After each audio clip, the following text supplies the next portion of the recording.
play the Washington Nationals. Tuesday Night Baseball on SNY is presented by Citi. Things have not been going well for the Mets over the last couple of weeks since the All-Star break. So they'll try and right the ship tonight, trying to get their act together with the old hands on deck and a new kid in town as well, as Terry Collins hopes for better times ahead for his bunch in orange and blue.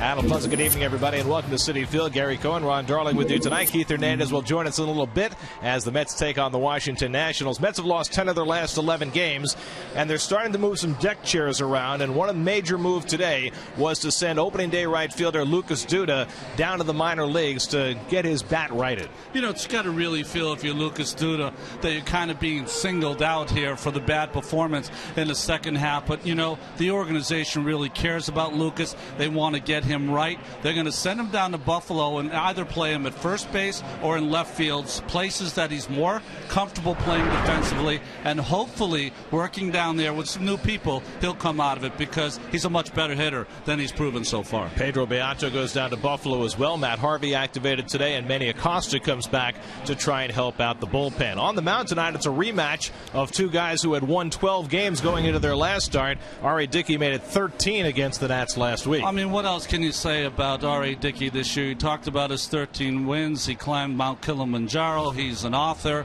As rumor has it, at the end of the season, he's going to cure the common cold. It's just been an amazing year for R.A. And on the other side, Gio Gonzalez, who has had an all-star year, but the Mets beat him up last week. They really did. He really never got to his curveball. Almost all fastballs. He didn't have a lot of fastball in the zone, but an outstanding lefty with a great slider. So R.A. Dickey and Gio Gonzalez renew acquaintances. The Mets try and get themselves a win. It's been hiding behind the clouds, but it appears to be peeking through. All the action on SNY.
By Geico.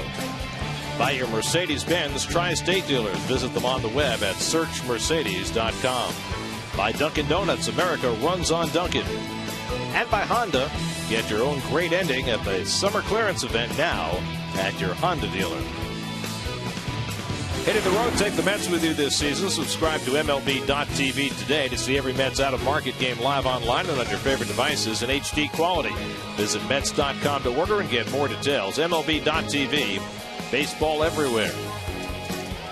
Here's your Subway Mets upcoming schedule. You can listen to every Mets game on Sports Radio 66 WFAN. Day game tomorrow featuring Jeremy Hefner for the Mets and Steven Strasburg for the Nats. And then the Mets embark on an 11-game road trip, no days off. 4 games in Arizona featuring Thursday night's Major League debut of Matt Harvey. Then it's on to San Francisco and San Diego before the Mets finally get home. R.A. Dickey tries to make it 12 straight wins as he takes on the Nats, trying to get the Mets righted. First pitch coming right up.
Tuesdays, where Citi credit and debit card holders enjoy savings and benefits at Citi Field. Learn more at Mets.com/Citi Tuesdays. Davy Johnson's Nats sitting pretty in the National League East. Now 4.5 games up on the Braves, 9.5 over the Mets. There's their fourth starting lineup for tonight. Only one change tonight. Jesus Flores, who has sat out a couple of games with some back soreness, is in there. The rest of the lineup the same as last night when the Nats put up 8 runs and 9 hits, 6 of those runs coming in the 10th inning. Well, R.A. Dickey, you see that 13-1 record. He's tied for first with David Price with those 13 wins. He's tied for 5th in the major leagues with 132 strikeouts and his 2.84 ERA, 9th in the National League.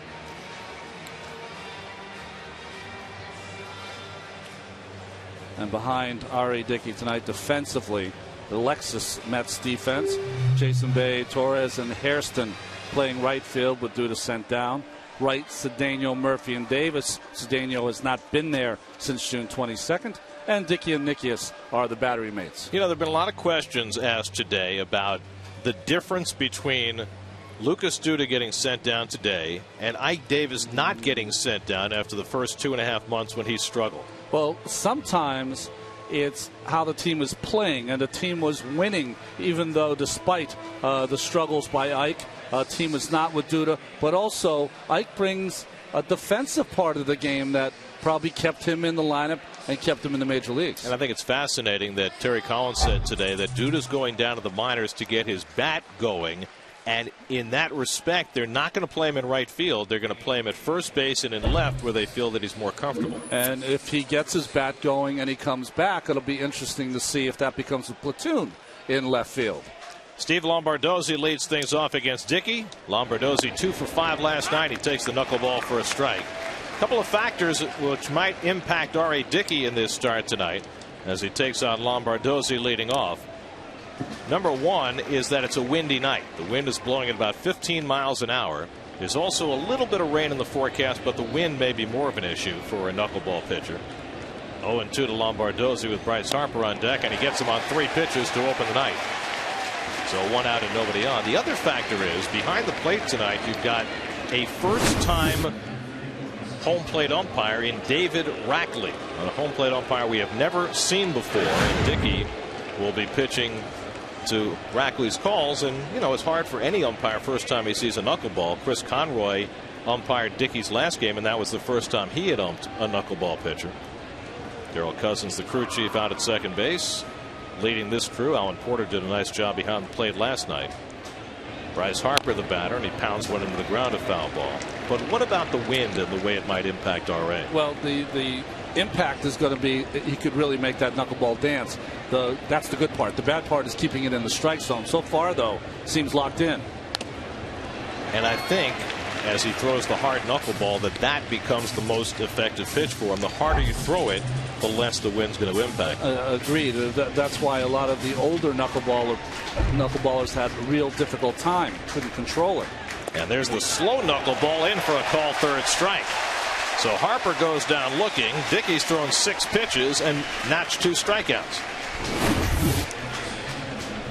Well, that's the thing about R.A. Dickey this year. He's really perfected the changing of speeds on the knuckleball. Remember 2 years ago is when he started to throw that slow knuckler. It did not work coming out of the gate.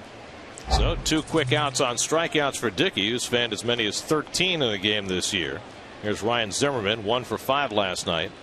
And that one was a 3-run double in the 10th inning. And there's the first time Dickey throws one out of the strike zone. Michael Morris, the cleanup hitter, on deck. It's been a very hot month of July for Ryan Zimmerman. And it really goes back to late June. He was having a tough time of it. He got a cortisone shot in his shoulder, and it's been just about a month now. In fact, a month to the day that he has just been hitting, and it's been almost impossible to get him out. And there's a knuckler for a strike, 2-1. Boy, that's a nice job by R.A. being able to throw a 2-0 knuckleball for a strike. He threw quite a few fastballs in his last start against the Nats. Of course, remember he had a big lead in that game.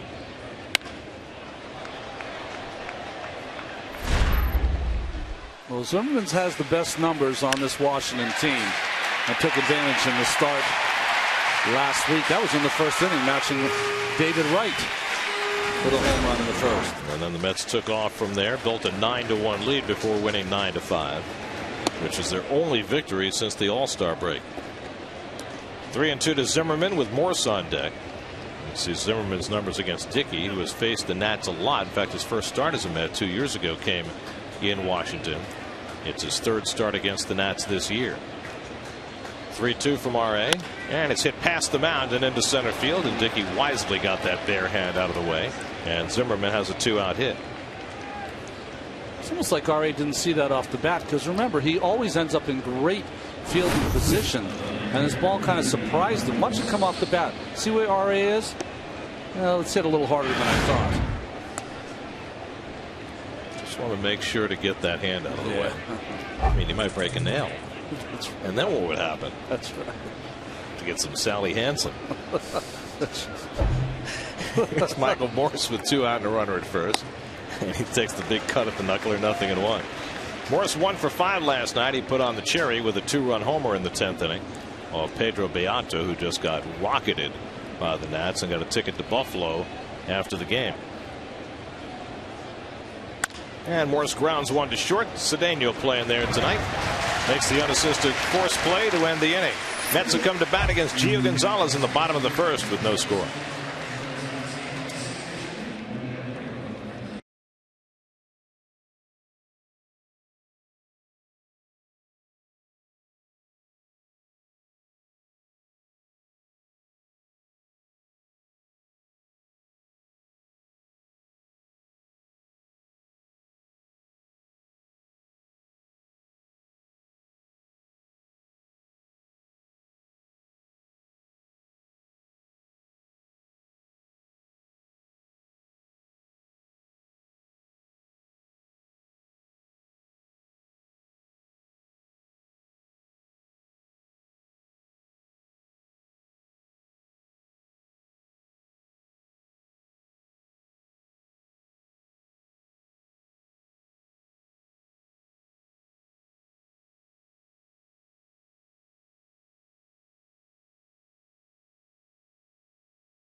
A hot out after getting spiked last night. Andres Torres slides into the leadoff spot for the first time since July 1st. Ronnie Cedeno gets the start at shortstop against the fine lefty Gio Gonzalez. And Torres takes a fastball for a strike.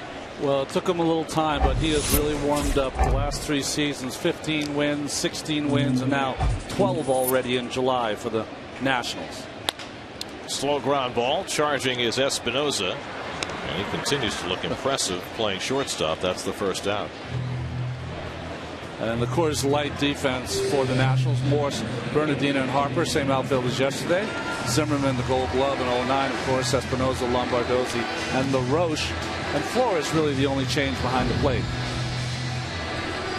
Espinosa taking over at shortstop with the injury to Ian Desmond, and he has looked very smooth. You know, the Nationals have beat the Mets 4 of the last 5 series, and they've done it the last 2 series without their talented shortstop Desmond, who's having a terrific year, but now the oblique injury has failed him. Well, here's Daniel Murphy getting the start tonight against Gonzalez. He did not start against Gonzalez last week. In fact, Murph had started only 7 of the last 19 games in which the Mets faced a left-handed starter.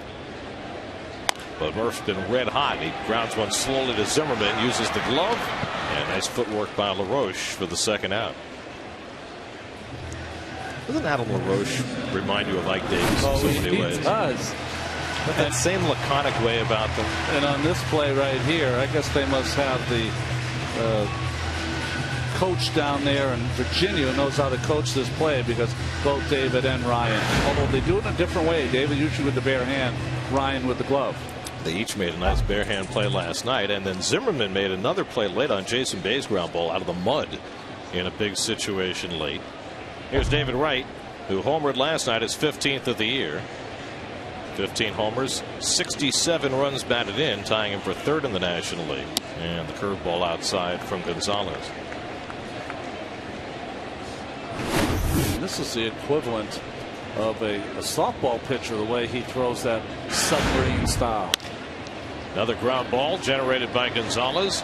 Espinosa handles this one. 3 ground balls, 6 pitches, and Gonzalez is through the first. No score at Citi Field.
Click on the link and join the conversation. It's Chat Live with Bob Ojeda, presented by Verizon.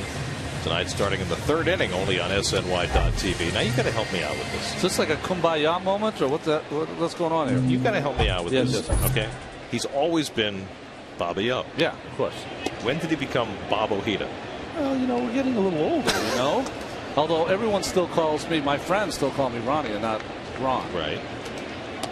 But you were never Ronnie Darling to the world, right? No, I mean, when Bobby O was pitching, he was Bobby Ojeda. Yeah. Right? Yeah. I'm just making sure I'm not on the wrong page here. When you live chat and do things like that, you become he'll be Robert soon. Oh, that'll be the next step. Yeah, with the middle initial. You didn't have to go through Robbie to get there, did you? No. Here's Adam LaRoche, and he takes it low, and it's 3-1.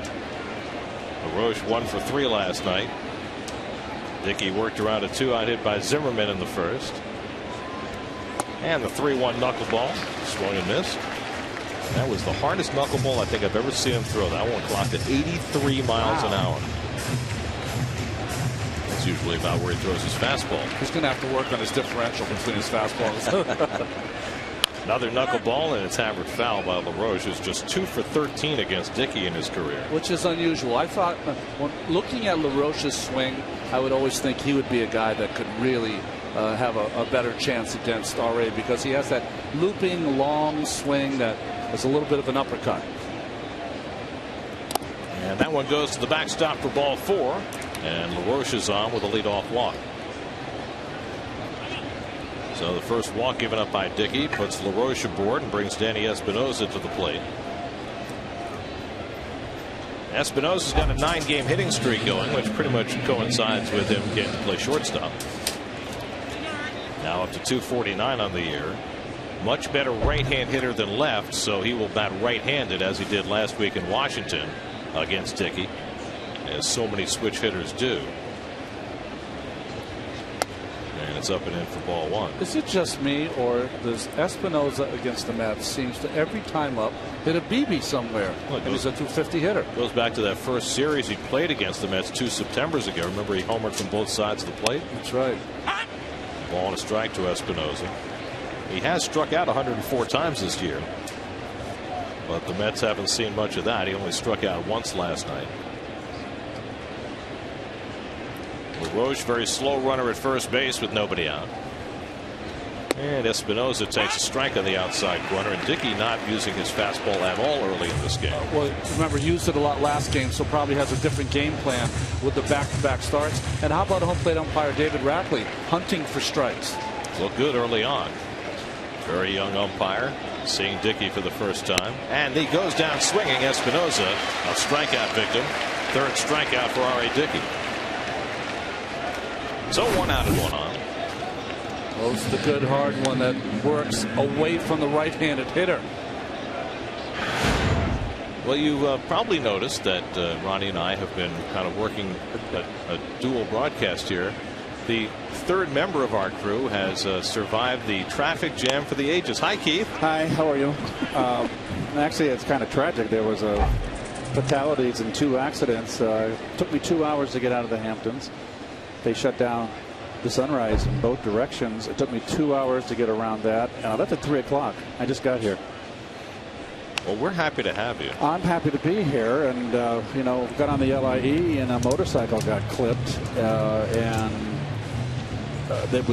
they shut down the eastbound LIE exit 58, and then everybody on the west side was rubbernecking, and then I got caught in the traffic coming into the ballpark.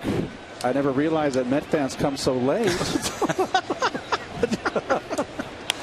So I'm here after leaving my house at 3 o'clock as I normally do.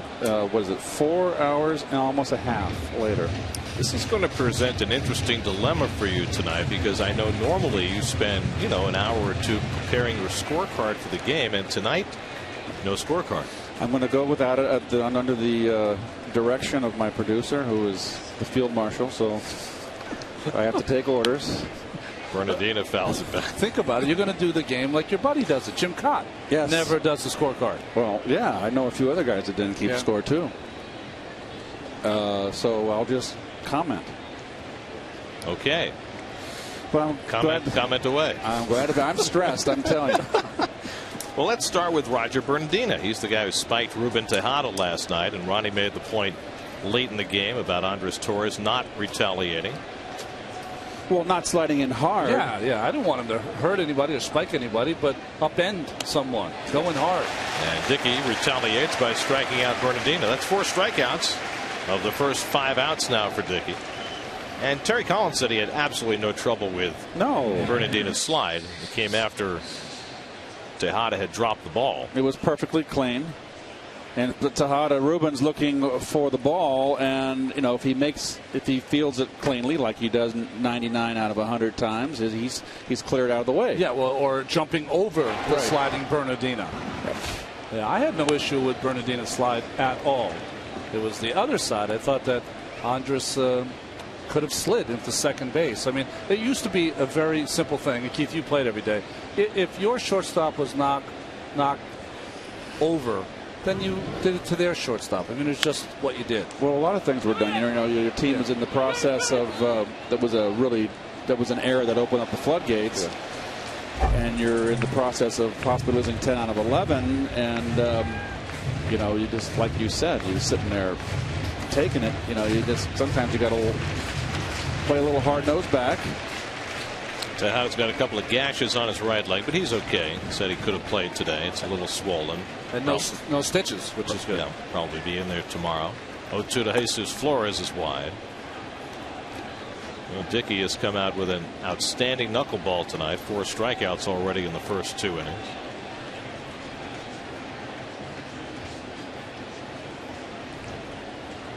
And the very slow knuckleball has popped up into shallow center. Murphy calling all the way, and that retires the side. So Dickey looking outstanding early on in this game. Well, we've already arranged for Keith's transportation for tomorrow's game. No traffic jams for the day game tomorrow. I tried to negotiate it with SNY. They said no. 34th Street.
On 3 ground balls. Scott Hairston will lead off against him in the home second. It'll be Hairston, Davis, and Bay for the Mets.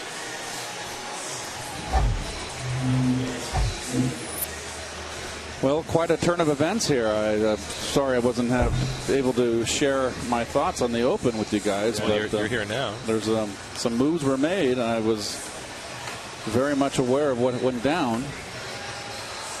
So, a little change, a little shakeup. So how do you feel about Duda's demotion? Well, I think Lucas was really struggling, and they have more of a barometer on him mentally, and it sounded like from Terry's comments that he was really down in the dumps. And when a player is beaten mentally, he needs to go down. I remember when I got sent down, Gary, my first year, I was hitting 230, 228, whatever, and I was lost. I had lost all confidence, and it was better for me to go down. You know, you raise an interesting point, because Ronnie and I were talking before about the contrast between Ike Davis not being sent down earlier this year and Duda being sent down now. And, you know, Terry talked about the fact the Mets were winning when Davis was struggling. They're not winning now. We talked about the defensive component. But what about the personalities of the two players? The fact that Ike has such outward confidence and Duda seems to struggle so much in that regard. Do you think that makes a difference in that kind of decision making? Well, you know, I know a lot of guys that can put, and Ronnie, I'm sure you play with them too, that put on a great front of confidence, and deep inside they're full of insecurities. So they have a better read of the player. Broken back grounder by Hairston. Zimmerman lets it go for Espinosa. High throw, and LaRoche comes off the bag, and Hairston is safe. They'll charge an error on Espinosa on the throw. Is that a ball Zimmerman should have taken? Well, I think that Zimmerman wasn't sure and said, you know what, I might get that off the end of the glove, so let Espinosa. Now, with a good throw, he's got the runner first, so just a high throw there by Espinosa. Remember, recently in Washington, I believe, Zimmerman went after a similar ball, deflected it into center field, and he had to sprint and go get it to stop it from being a double. And I think, Gary, that what forced the hand, I think, for them to make the move was the play of Valdespin. And I think they're going to play him now and give him a look and give him a chance and see what he's got. And that's a quote out of Terry Collins right there. So he's earned a chance to play every day, Valdespin. He's been a spark, and it looks like Terry's going to just want to play him predominantly against right-handers. If he continues to hit, he's going to mix him in against lefties too, and they're going to give him a look. And I think he's deserved it. Ike hit his 15th home run last night. And Davis fouls it off, 0-2. Ike also homered against Gio Gonzalez last week. So he continues to hit home runs against lefties, even though his average against lefties is not all that strong.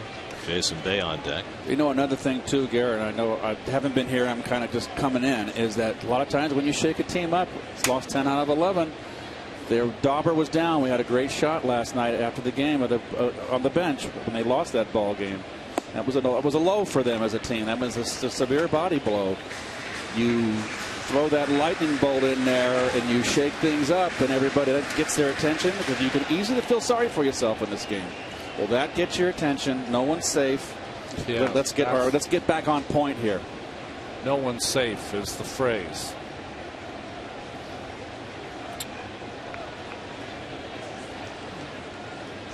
You know what I thought was interesting is that Terry Collins said, I've managed a lot of AAA teams. I call it the 24-hour rule. When they get down, they can sulk for 24 hours and let's go back to work.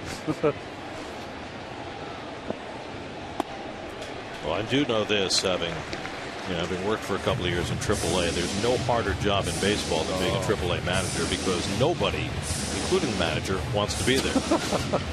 That is so true. You got players coming down. You got players on their way up. You got players trying to salvage their careers. And you've got disgruntled players. That's usually 24 out of 25. Exactly. Because none of them think they're supposed to be there. Davis is down swinging. Earlier today, Terry Collins talked about the demotion of Lucas Duda and the rationale, especially vis-a-vis Ike Davis not being sent down earlier. We were playing good with Ike Davis. He was not hurting us from our performance as a team.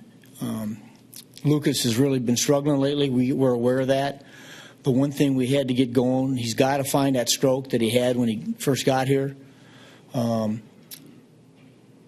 again, I'm well aware of it, and I'm responsible because I put him in right field. But he's been playing out of position a little bit. He's done an absolutely great job, but he's here to hit. And when he's not hitting, we got to get it fixed. And Keith, we talked about this earlier, the fact that they're sending him down to play first base in left field, not right field.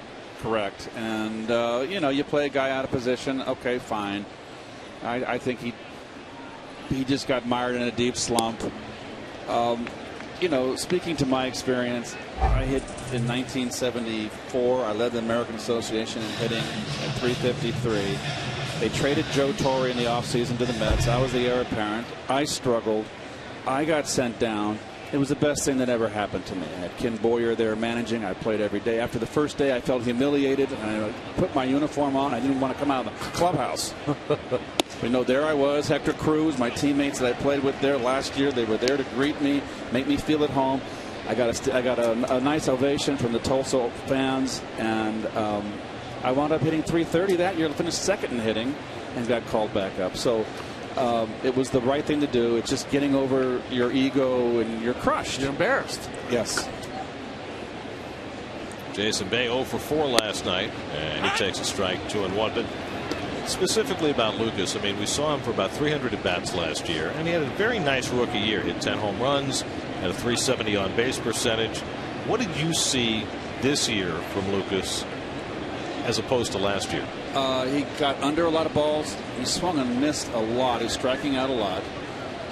Fishing for a lot of bad breaking balls in the dirt, where last year, remember, he had such a great eye. We were commenting, boy, for a young hitter like Tejada, you know, how disciplined he is. Well, he was fishing for bad breaking balls in the dirt, and that to me is that he had lost his confidence, and everything speeds up. You're not seeing the ball. When you're hitting well, everything's in slow motion, and you have time to make your decisions on attacking the pitch. When everything's speeded up, you're out in front, and that's what I saw with Lucas. And I think that it's the right thing to do, and let him go down there and with no pressure, get his at-bats. And you know what? Like Terry said, if he gets red hot, he'll be right back up. And at that point, you wonder about Jason Bay and his playing time. Jason right now getting the start against the left-hander tonight. Mets face a right-hander in Strasburg tomorrow. But it has not gone well for Jason, really at any point in his Mets career, and since coming back, just 4 for 22 in his 7 games off the disabled list.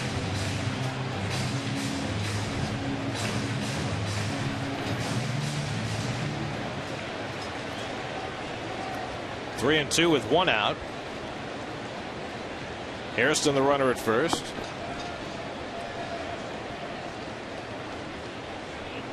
He's running, and Bay strikes out. Flores with the throw, and Hairston safe at second. He came off the bag, but Lombardozzi had given up on the play.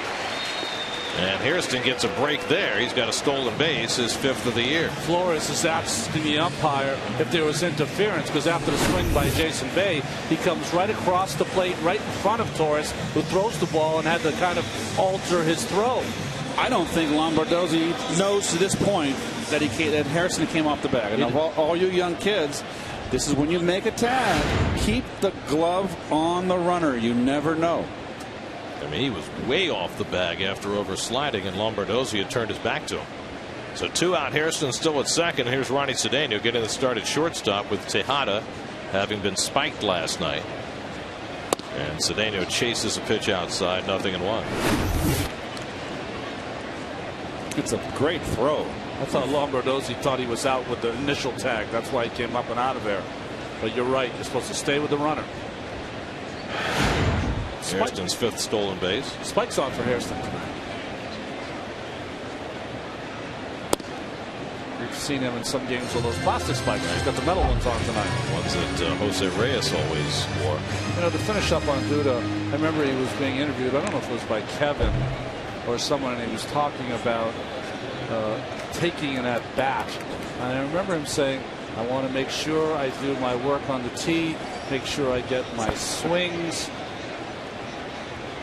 make sure when I get to the plate I have a game plan. I want to make sure I be patient and wait for the pitch to hit. I want to center it and get it in the zone I like. I want to make sure that I get my toe down and the toe tap at the right time. It's like, boy, that's a lot of stuff to remember. It's a little mechanical. Whoa. Got to let it flow. You had me at the tee. Lombardozzi makes a run to the bag, and Gonzalez hangs onto the ball.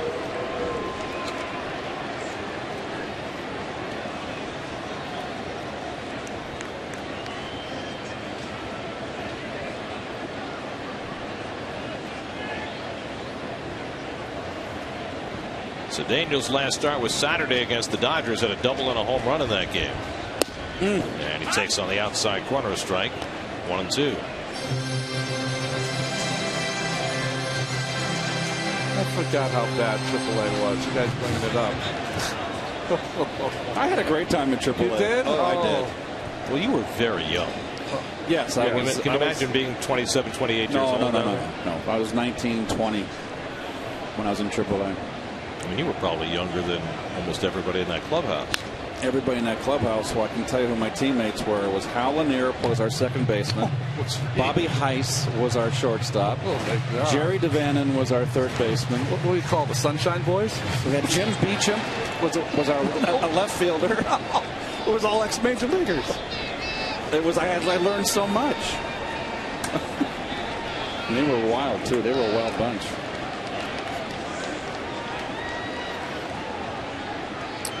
And Gonzalez a little over obsessed with Scott Hairston.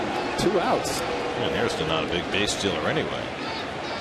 Well, you're already in scoring position.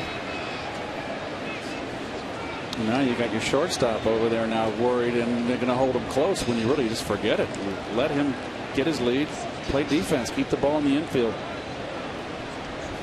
And Cedeno takes inside. 2-2.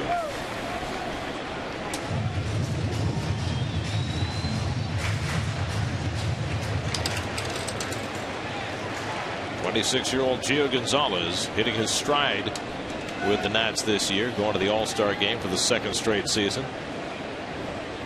Faced the Mets here at Citi Field last year while pitching for the Oakland A's. This is his third start now against the Mets, and in every one of them he's been matched up against R.A. Dickey.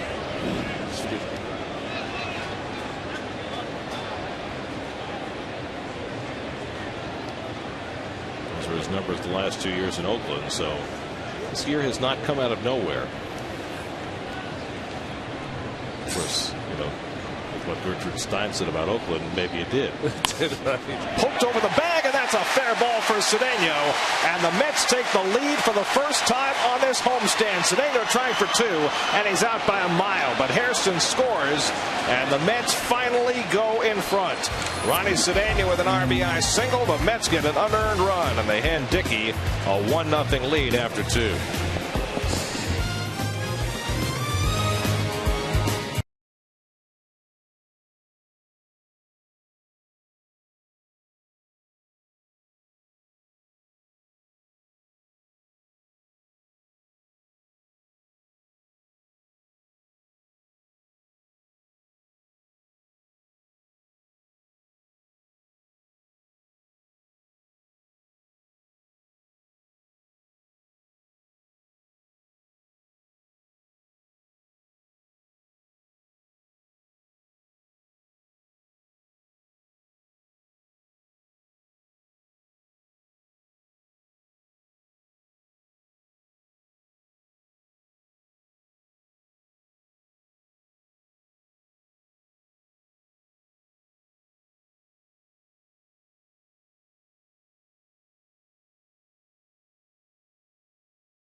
Bryce Harper.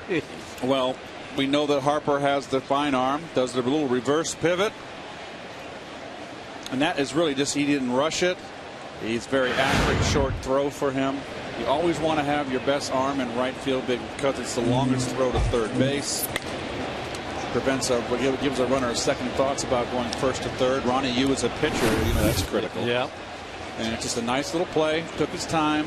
For him, that's short toss, Ronnie. Well, he had plenty of time. Cedeno was out by a mile. Gio Gonzalez grounds one down to David Wright, who side saddles it and throws him out. So Gonzalez is retired. One out, and Steve Lombardozzi the batter.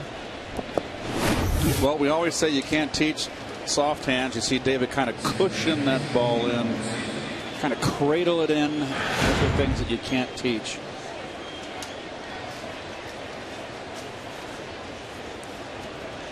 There's Lombardozzi, who struck out his first time up. Switch hitter who decides to hit lefty against RA. Espinosa's been hitting righty. Of course, Lombardozzi's a better left-hand hitter than right, so it makes sense. And we've seen it over the years. A lot of hitters facing right-hand knuckleball pitchers, switch hitters batting right-handed, and it. To me, that only makes sense if you're a better right-hand hitter. Yeah. I would think it's because it's your natural side, maybe. Those numbers have been interesting for RA this year because early in the season, the lefties were pounding him. And then, during his hot streak, they couldn't touch him. And now, all of a sudden, he's given up some hits to lefties lately as that ball sails right over Nikias's big glove. Must have gotten an updraft. Bryce Harper on deck. How many times in the major league catcher doesn't get any leather on the ball? Fly ball out to left field and right at Jason Bay. And quickly there are two out.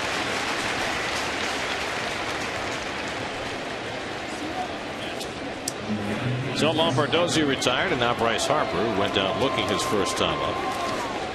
Harper was impressive last night at both ends of the game. Hit the 2-run homer in the first inning off Chris Young, and then it hit the game-winning base hit in the 10th inning to put the Nats in front for good. The only problem for the Nats offense was in between. Yeah. In between the first and the 10th, they had no hits. Right. But they still had enough to win last night. And Harper hits one foul. The Mets giving up 5 runs in an extra inning in back-to-back games. It's only the 3rd time in Major League history that's ever happened. That's how unusual these last couple of days have been. The 1994 Angels were the last team to give up 5 or more runs in an extra inning in back-to-back games. Fastball misses inside. First fastball Dickey's thrown tonight, coming on his 45th pitch. Nice try, but it missed. And back to the knuckleball, and Harper just got a piece to stay alive. Keith, you had an extremely strong top hand when you hit. Harper does too. Really has like a tomahawk almost swing. Well, he has the ability to inside out too, so that's a weapon for him. And that's going to help him out. That's a nice. He stays in the at bat there in a slow knuckleball. You got to, any good hitter you got to pitch inside. But to me, you got to pound him in and not down, up and in. But I've seen him also cut and slash that ball to left field. And he wastes that one. I want to see that kid in the Angels at 357 leading the American League in hitting, Mr. Trout. He's fast. He's strong. He's a terrific outfielder. When's the last time a rookie has led the league in hitting? Was it Fred Lynn? Swing and a miss, and Harper's down on strikes for the second time. That hard knuckleball by Dickey gets Harper. 5 strikeouts for RA and a 1-0 Met lead in the 3rd.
little bit of a sprinkle right as the game was about to start, but other than that, no rain tonight after the Mets and Nats played in the rain for a couple of hours last night. Mike Nicky is getting the start behind the plate. Just one hit in his last 15 at bats. Well, the Mets went 41 innings on this homestand before finally grabbing a lead for the first time. An error, a stolen base, and a 2-out hit by Ronnie Cedeno. Plating a run, and the Mets finally able to look down. Off the end of the bat, Gonzalez stumbles, but makes the play, one away.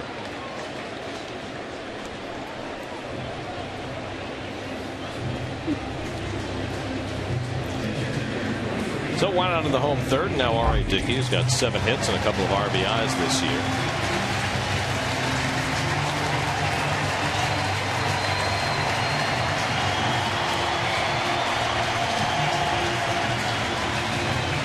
By the way, Met fans, they really like R.A. He's a home favorite. Even before this season, there was something special about R.A. and his relationship with the fans, but this year has just pushed it over the top.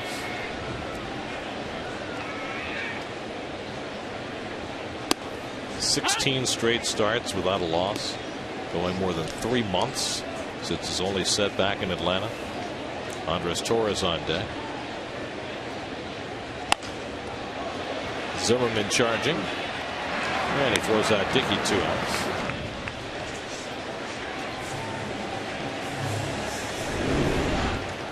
Well, the Mets 2 games under 500 last year after getting off to a start very similar to this year. The Mets had fallen to 500 for the season and wound up 8 games under 500 for the year.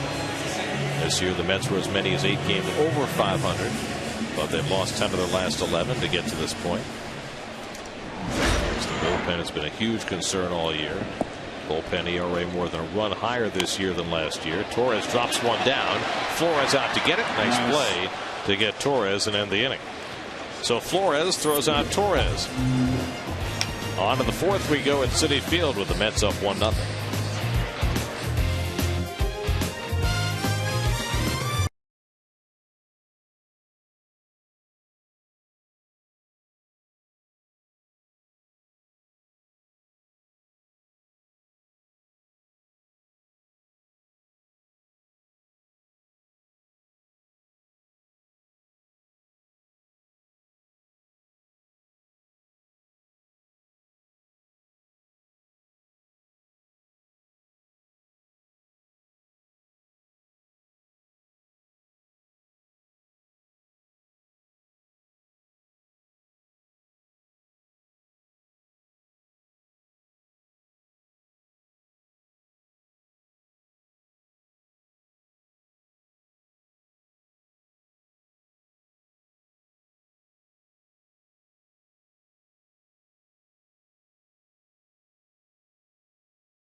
Tickets for the soccer match at Citi Field featuring the national teams from Ecuador and Chile on Wednesday, August 15th are at 8 p.m. are on sale now. Call 718-507-TIXX or visit tickets.com now for your tickets. Hell's Gate Bridge, Shea Bridge, which was modeled after the Hell's Gate Bridge.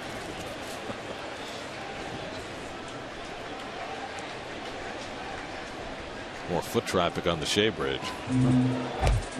Ryan Zimmerman leads off in the 4th inning. Takes a strike from R.A. Dickey. Zimmerman has the only hit against Dickey. A single to center in the opening inning.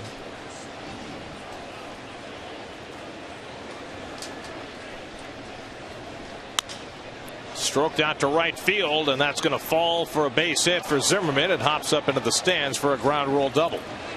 Didn't do much with it, just dunked it along the right field line. A 2-base hit for Zimmerman, who just continues red hot. Hit it as soft as it was thrown. Well, remember last time he was in a slump and struggling. And cream comes to the top. Did you see that knuckleball? How many times it turned over? It is not what a knuckleball pitcher wants. So the tying run in scoring position with nobody out. Now Michael Morris, who grounded into a fielder's choice his first time.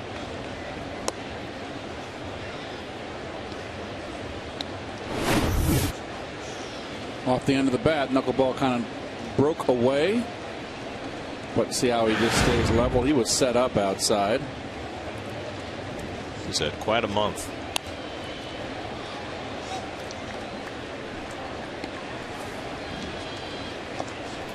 I mean, when the Mets played the Nats in early June, Zimmerman could not have been struggling more.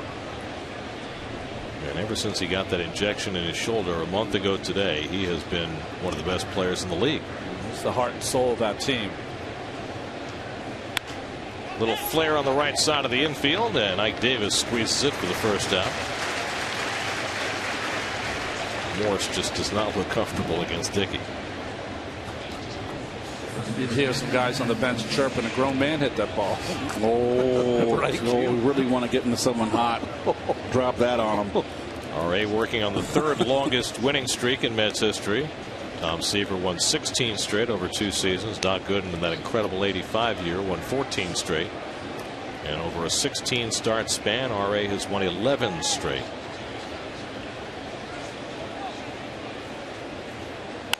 Hit sharply by LaRoche on the backhand. Murphy from the outfield throws him out. 2 away as Zimmerman goes over to 3rd.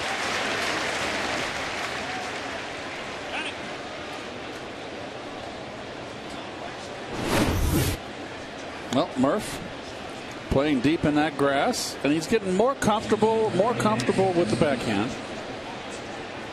Remember earlier in the year, very mechanical. Now much more confident.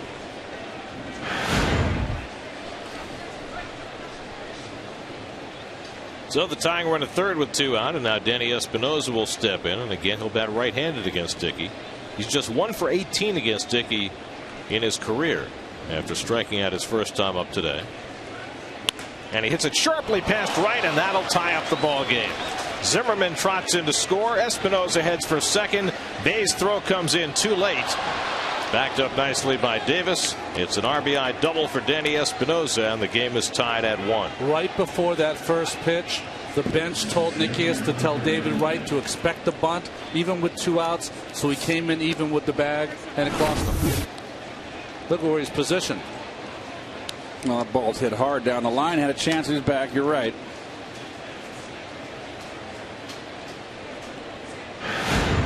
So Espinosa drives in his 31st run of the year. And it's a 1-1 ball game. Now Bernardino lifts one out to left center. Easy for Torres. And that retires the side. Zimmerman doubles. Espinosa doubles him in. 1-1 in the 4th at Citi Field.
for our favorite segment of the homestand, Gary, the Verizon Ask the Booth. We select a random fan from the crowd, and they come up with a question to, well, it doesn't really have to stun you guys or stump you guys, just really a question. Fred from Long Island has one. Fred? The question is, why are the Mets waiting so long to get bullpen help? And when are they going to get themselves a right-handed bat? You guys addressed this a little bit yesterday. Maybe you could go back there again, guys. Well, Murphy, it's the comebacker, and Gonzalez throws him out for the first out. Well, I think the first question you have to ask is whether the Mets are still buyers. And Sandy Alderson addressed that yesterday, whereas a week ago he was adamant that the Mets were buyers. As he said, things can change in a week, and they certainly have for this ball club. And I don't think there is a lot of bullpen help out there. I mean, the bullpen, every organization has the same kind of guys at their AAA level. Manny Acosta was brought up. Guys who throw hard, they're in between whether they're, ready to stay forever in the major leagues or still need some work. And I think right now, too, is what are the other general managers asking for if you want a reliever? I mean, the Mets right now are not going to give up any of their talent down the farm system. David hits it off the end of the bat. Harper has to come in to get it, and that's the second out. Well, they brought up Acosta. They brought up Elvin Ramirez. They're trying to help themselves from within. You see the numbers. They've been awful, the worst ever for the Mets. They also today they went, to the proverbial scrap heap. They signed the St. John's product Craig Hansen, former #1 draft pick of the Red Sox, who had been out of baseball last year. And you throw darts at the board, and that's sometimes what you have to do when you don't want to mortgage your future to help the present. Yeah, if you're unwilling to give up your good players that are in your farm system, then not a lot is going to happen. And as far as the right-handed bat is concerned, whether you like it or not, Jason Bay is here. He's back up from his rehab at bats, and they are hoping he gets going. I mean, that's, I guess, all you can hope for. I know that doesn't satisfy a lot of you folks out there, but that's the reality. Hairston pops one up on the right side, and Lombardozzi takes care of it. A very dominant inning for Gio Gonzalez. Gets the Mets out on 5 pitches. 1-1 after 4.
Day in New York. It's going to give way to a much less humid, beautiful day tomorrow afternoon. Mets have a day game with the Nats starting at 12:10. And then it's off to the desert, where it'll be 105, 110 every day. First 2 days 105, 108. The third day 110. There you go. That'll be us. Won't be long. Jesus Flores leads off in the 5th inning. Flores popped up to second base his first trip. Nats have had 3 hits against Dickey. The Mets have had 1 hit against Gonzalez. So the great pitchers duel, which didn't quite materialize last Thursday in Washington. Seems like it is going here.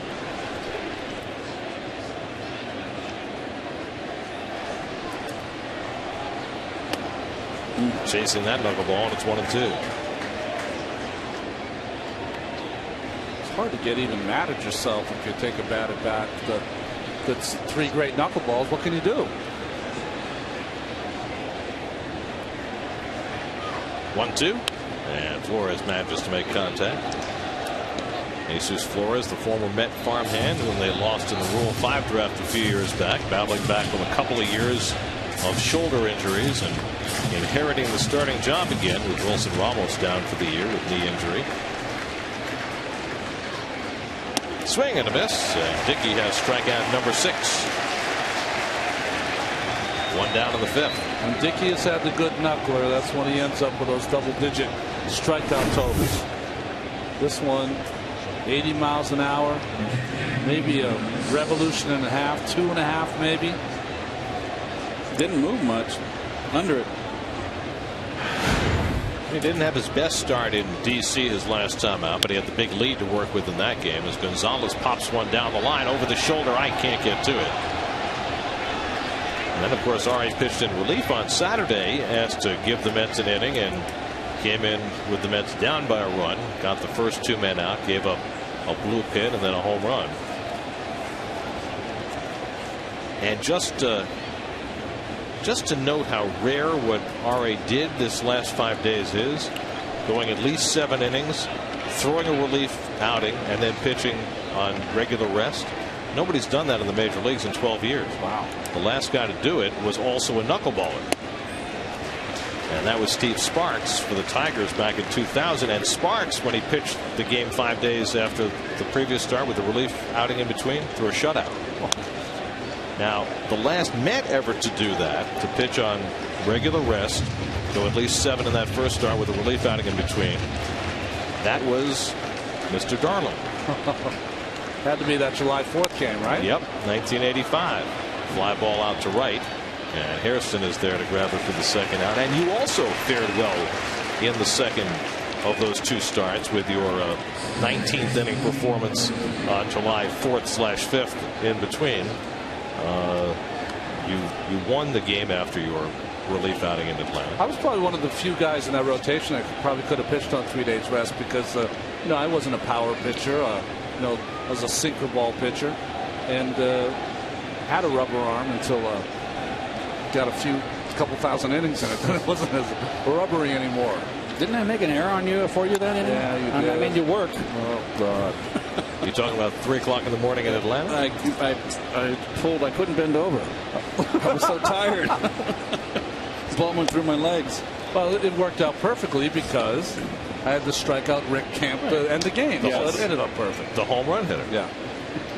Well, contrary as the slower knuckleball, 59. That's an Al Geiberger pitch. 2-1 to Lombardozzi. I mean, contrary to popular fiction, you did not get a save in that game. No, we're winning by 4 or 5 or something.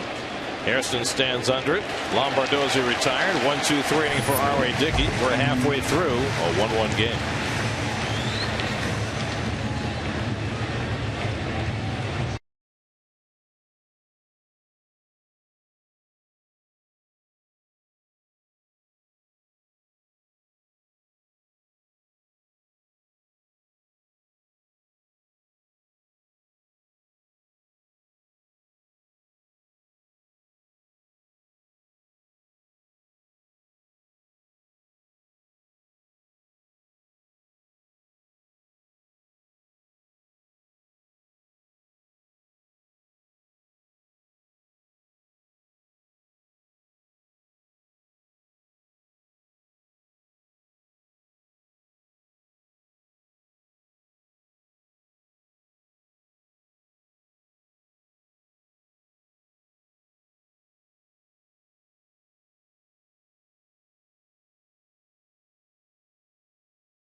Ike Davis leads off for the Mets in the bottom of the 5th in a 1-1 game. Ike struck out against Gio Gonzalez his first time up.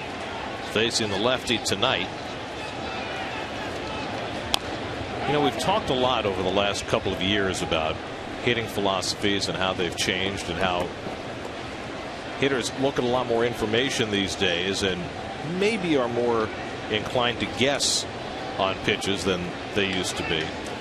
Ike said something very interesting in a post-game interview to Kevin last week. He said, it's hard for me to hit a pitch if I'm not expecting it. And we saw this happen in a game on Sunday. And Scott Elwood was on the mound for the Dodgers through a fastball. And Davis had one of the ugliest swings you could possibly have, which was, it was kind of interesting when you go back to his quote and then take a look at the swing, and we'll show it in a minute.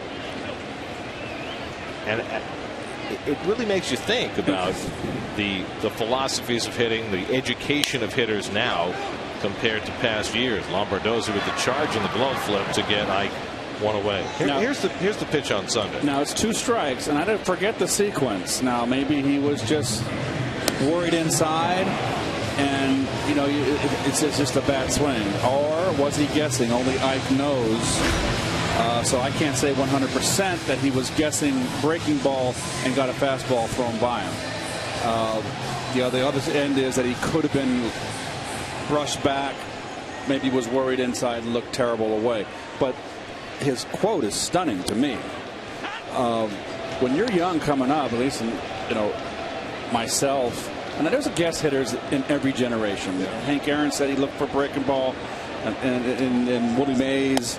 So it's, they haven't reinvented the game.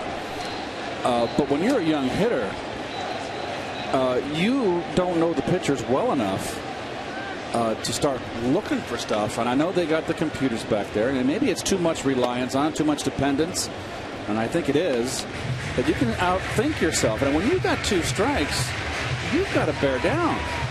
If you're 0-2, 1-2, you're in a hole. You've got to go up there and bear down and look fastball and adjust. Okay, maybe once in a blue moon you can look for a curveball. I hit a home run off a pinch hit home run in San Francisco in '85 or '87, whatever year Larry Bull was with us. And Mark Davis threw me 2 fastballs inside. He never threw me 2 fastballs in my career. Now I'm a veteran. And this is a fly ball to right. It's 2 outs. I said, okay, Mark Davis has got a great curveball. He throws hard. I always wondered why he never threw his fastball more. Yeah. He loved his curve. I said, he's not going to throw me. I'm in a hole. He's tough to hit. I looked curveball 0-2. I think we did that a handful of times in my 17 years. And sure enough, he threw me a curveball. I upper tanked him in candlestick. So that's a rarity. 2 strikes, you bear down, you go up the middle, I'm on fastball, and adjust. And this isn't about Ike Davis. I just want to make that clear. This is really about the way hitters prepare. And you said something interesting a moment ago, Keith. You said young hitters don't know the pitchers well enough to be able to guess. But I think that they know the pitchers well enough because of all the video and all the charts about who throws what and what count that they are able to absorb before they ever get to the plate. Another thing, too, I think Ronnie will agree with me is, okay, just say a couple of hitters from the same side of the plate. Are you going to pitch Lombardozzi the same way you pitch Zimmerman? I don't think so. No. So you're going to categorize right-hand hitters in 2-2 counts. This pitcher does this 60% of the time. He's going to pitch a 220 hitter much differently than he's going to pitch a guy that can drive in a run, hit a home run, either LaRoche or the big bombers in the lineup. So, to me, it was all you had your strike 3 to end the inning. We had a great computer bank in our brain where you paid attention to how the pitchers worked here. Strong inning for Gonzalez. He's retired 9 in a row. 52 pitches through 5 innings for Gonzalez in a 1-1 game after 5.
One, Dickey and Gonzalez having a terrific pitcher's duel tonight. Bryce Harper has been struck out twice by Dickey. Looking in the first, swinging in the third, and he swings and fouls back a first pitch knuckleball, 0-1. Oh, well, Gonzalez got through 5 innings with just 52 pitches. It took Dickey 70 pitches to get through 5. Ryan Zimmerman on deck and Michael Morse behind him.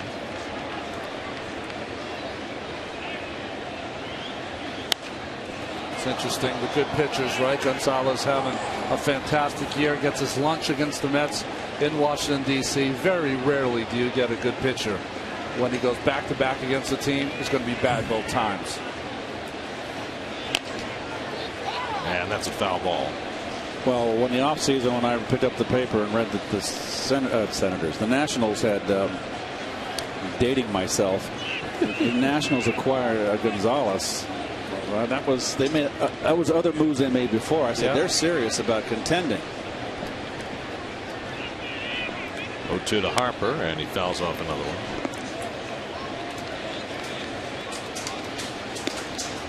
Well, you remember how shocked Gio looked when Davey Johnson pulled him out of the game in the 4th inning last week. He's not used to not having success.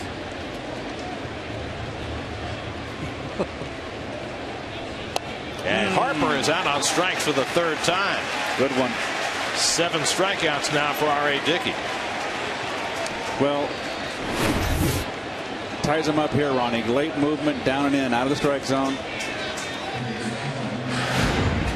Let's check in with Kevin, who's sitting with Mets former second baseman Felix Millan, who's here as part of the City Alumni Association. Kevin? You got it, Gary. And Felix, we're watching R.A. Dickey tonight.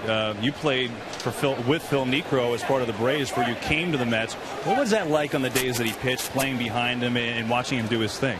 Well, Kevin, it was very nice because Niekro had a knuckleball looked like a butterfly, not like Dickey. Dickey throws a little bit harder than Phil, but it's very, very tough to hit the ball, the knuckleball, and it's tougher to catch it. I remember Bob Uecker said the best way to catch a knuckleball is let it roll and go and pick it up. That's true.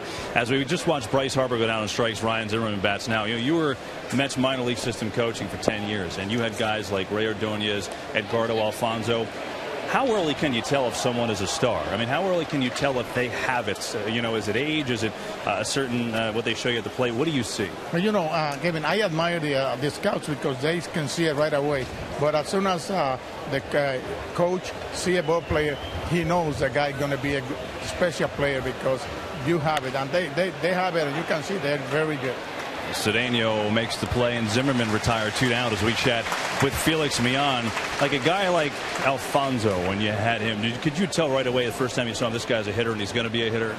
Well, Alfonso, yes. He was a little heavy, but he knew he had a good bat, and he was going to be a special guy. And like Ordonez, who with the glove, I never see a guy play so good like Ordonez on the shortstop. And who do you have to talk to get people to choke up now in baseball? You don't see it as much anymore. Well, because the players want to make money, they want to hit home runs, and but I think if a guy is small and he can hit home runs, I advise him to go to right field, to the middle, all over the field, because not everybody going to hit home runs. And I think if you score some runs, you're helping the club too. As Michael Morse bats, R.A. Dickey trying for a 1-2-3 frame, 1-1 game here in the 6th, and Morse fouls it off. Did you ever, at any point, any at bat in your career, go up to the plate and think home run? Never, because I knew. Are you serious? Not once. Not once, because when you hit the ball, if you hit it good, the ball is going to jump out of the bat and it's going to go. I hit 22 home runs in my career. I was a very weak guy, but when I hit the ball good, and I have a half a bat too. Remember, I had about half a bat, and I think I had power because when a guy hit the ball out of the ballpark with a half a bat, I think he has power. Felix, great catching up, and best to you. We'll see you soon. Thank you, Kevin. Felix Millan, guys, let's go back to you. Felix, one of the really delightful guys, big part of the Mets National League Championship team in 1973. We share the same number. He was number 17. Was indeed. Before you ever came along. That's right. 2-2 to Michael Morse, and he pops one up in foul ground. Davis coming over for a view from the rail, but it's out of play. Felix hit as many as 6 home runs in a season, but that was at the launching pad in Atlanta in '69. Well, he was a player that could put the bunt down, could hit and run. He'd get the runner over. He knew how to play the game. And he was a Wilson Pickett with the glove. 2-time Gold Glove, 3-time All-Star. First Met ever to play 162 games in a season. Did that in 1975. 2-2 to Morse, up and away on a full count. First guy I remember choking up that much was Bert Campanaris. I liked him as a player. Until he threw the bat at Larry LeGros. Exactly. And he snapped right there. That was in. He snapped, and my father was like, cannot be a Campanaris fan anymore. 1972 American League Championship Series. LeGros came inside, and Campy just flung the bat. It's the only time I've ever seen that. I mean, I've seen film of the Marichal Roseboro thing, which was in some ways worse because Marichal clubbed Roseboro over the head with the bat. Can you believe he was only suspended for 8 games, by the way? Can you imagine if that happened today? Yep. Guy'd be suspended for life.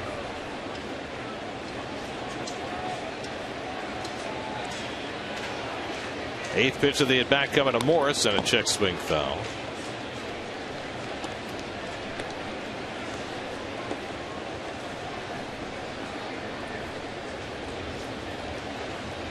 Dickey's allowed to run on 3 hits. He's walked 1. He's struck out 7.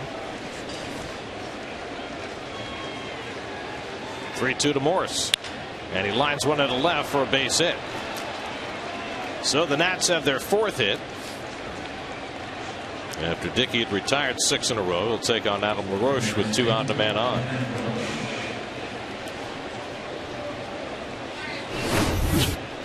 Morse is still shaking his head even after getting a hit. Just bewildered.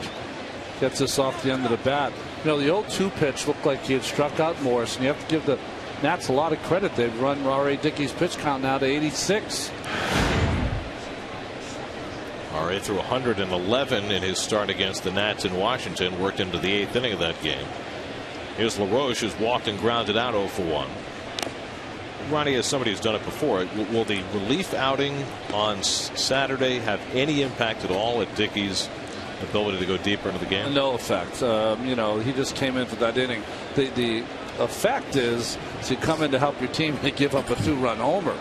Just mentally you feel awful, but it won't have any effect physically.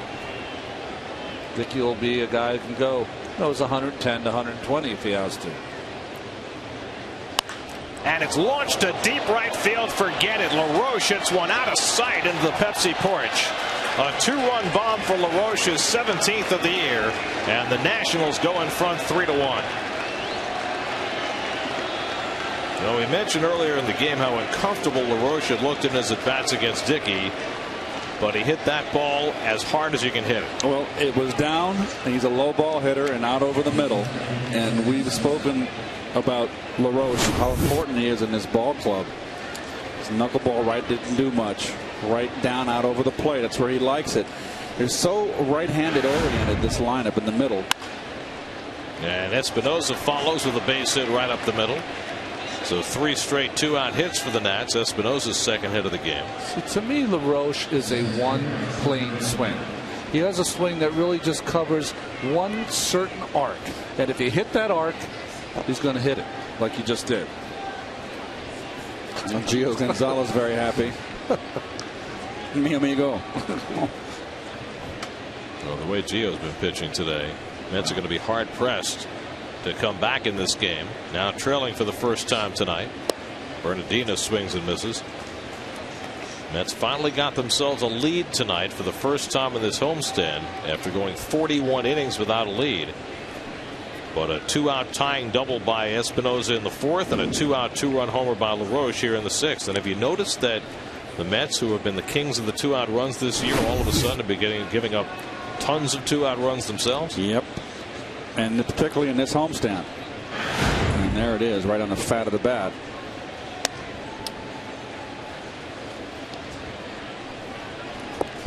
Now, you and I, Gary, were talking after the Mets scored in the bottom of the 2nd. This might be one of those games you have to win 1-0. That's how good Gonzalez has been pitching.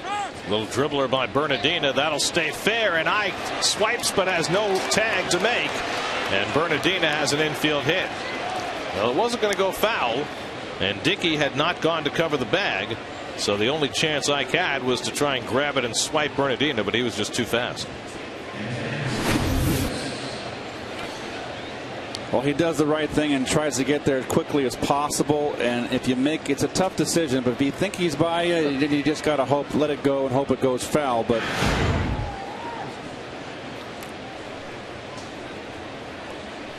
so 4 straight 2-out hits.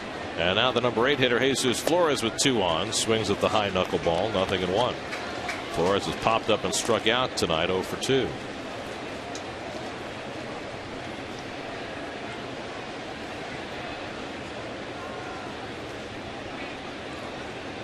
And that's ripped into left field, a base hit for Flores. Here comes Espinosa heading home.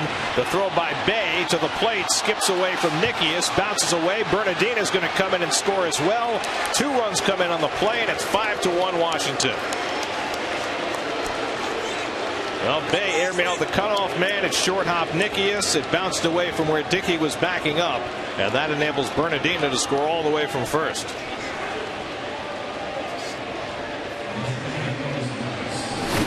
well, not a strong throw from Bay at all by any stretch of the imagination. Ripped by Espinosa. Chance to throw him out. And now pop up in foul ground off the bat of Gonzalez, and Nikias comes back to grab it. That finally puts an end to the inning, but a huge inning for the Nats. 5 straight 2-out hits, and then Jason Bay's throwing error plates the 4th run of the inning. A 4-run 6 for the Nats, and they lead it 5-1.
Dickey in the top of the inning.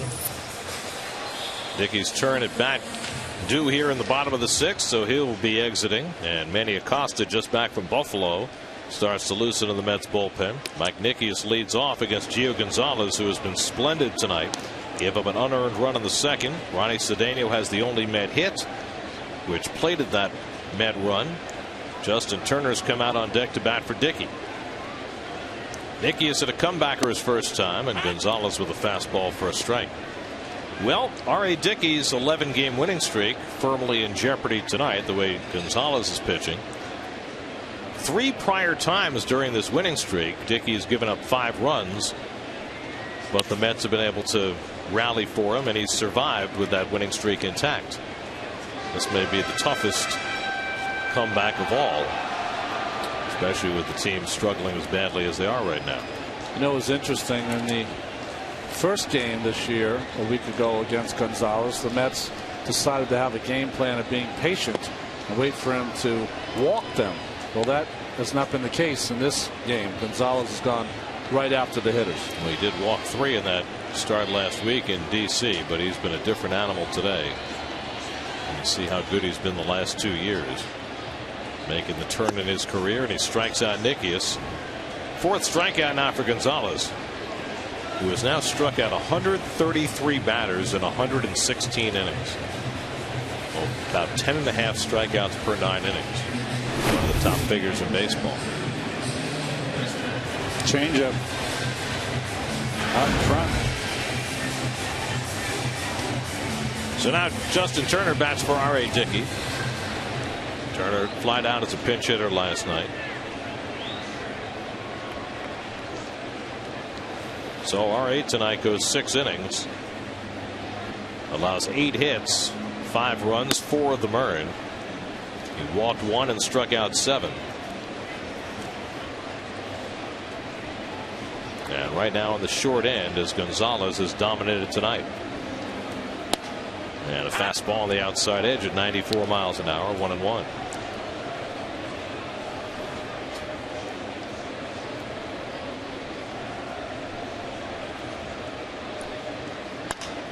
And Turner lifts one out to right field. Bryce Harper settling under it, and that's the second out. That's 11 in a row retired by Gonzalez. Part of this stunning rotation that the Nats have put together. Top pitching team in the National League. Strasburg goes tomorrow. Zimmerman pitched last night. Jackson and Detweiler rounding out the rotation. It's the pitching staff that's allowed the fewest hits of any team in the National League, and the second fewest home runs of any staff in the league. Remember, Gonzalez had given up only 4 home runs all year before giving up a pair to the Mets in that start last Thursday. Andres Torres is 0 for 2. Tried to bunt his way on his last time up. Was thrown out by the catcher Flores.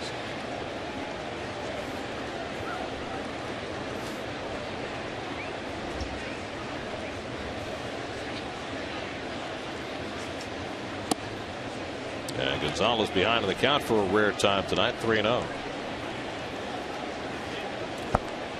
With the second 3-ball count Gio Gonzalez has run tonight.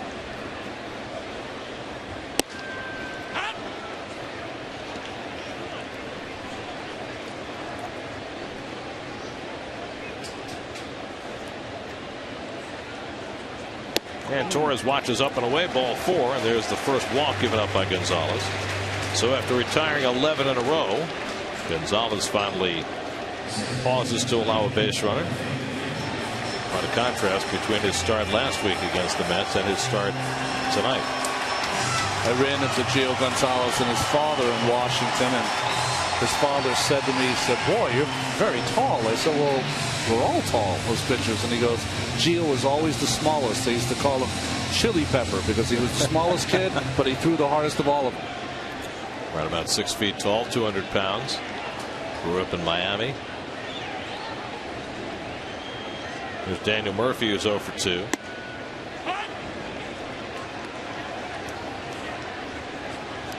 Gio Gonzalez, who was originally drafted by the White Sox, first round pick in 04, and he bounced around. He was traded to the Phillies, went back to the White Sox, then traded to Oakland, and then last winter traded to the Nats, where he has found wonderful times in the National League.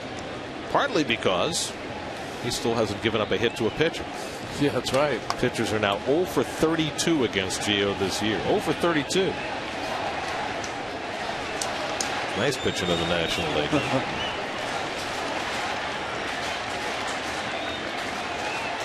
Murphy hits a breaking ball right back to the mound. Snagged in the webbing by Gonzalez, and that retires the side. A walk and one left. On to the 7th we go at Citi Field. 5-1 Nats.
In 1987. Nice to see Andre out of the ivy. That's right. Voted to the Hall of Fame 2 years ago. What a great player. What a great athlete. Played hard. Quiet. Never opened his mouth. Justin Turner stays in at second base. The new pitcher Manny Acosta will bat second in the order. Well, Manny, when he was up initially in 19 games, had a ERA over 11, but in Buffalo turned it around. 25 strikeouts in 17 games and a 2.25 ERA. And a fly ball hit out to left field off the bat of Lombardozzi. And Bay has it. So one pitch by Acosta and one out. Interesting that Acosta was recalled today in that he pitched 2 innings last night for Buffalo. And luckily he only needed 21 pitches, so they figured he was fine for tonight, where he might get a couple of innings of work. You know, Andre Dawson, the one thing about him is that he had a scowl when he would come to the plate that was menacing. And I remember meeting him at the All-Star game, and he was just such a nice guy. Quiet, but just such a nice guy that it made it easier to pitch to him. We get to see Andre when we're down in Miami. Works for the Marlins. Harper has struck out 3 times against R.A. Dickey, trying to avoid the dreaded golden sombrero. We were talking during the break about Andre Dawson. Remember the year that he became a free agent? That was the year that owners colluded to not offer contracts to players who had not been their own.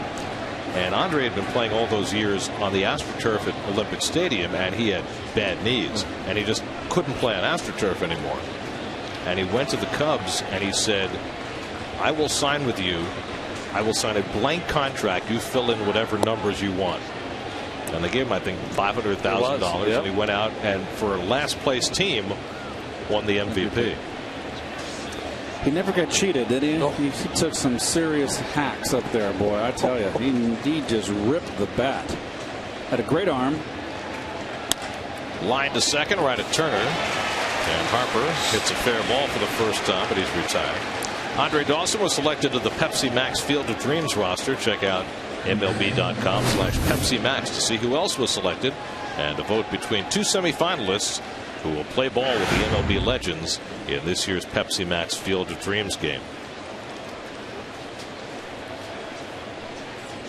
Now Ryan Zimmerman with 2 out and nobody on. Zimmerman a single and a double tonight. Scored the first Nationals run against Dickey in the 4th. So RA now has an ERA of 2.97 after giving up 4 earned runs in 6 innings tonight. Is that 5 times now in his last 7 starts? He's given up at least 4.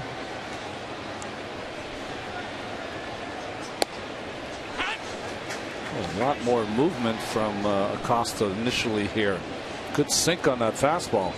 Terry Collins made an interesting point about Acosta. He said each of the last 2 years when he's been sent down, he's come back and pitched much, much better. It's almost as though it's a motivational thing. Well, I've always felt, and there you go right there, Gary, the old knuckleball. SNY Super Slow Motion brought to you by your Mercedes-Benz Tri-State dealers. Visit them on the web at searchmercedes.com. I just think he's not a Wings fan. Gets to the anchor bar and says, I got to get out of here. Swing and a miss. 2-2 now to Zimmerman.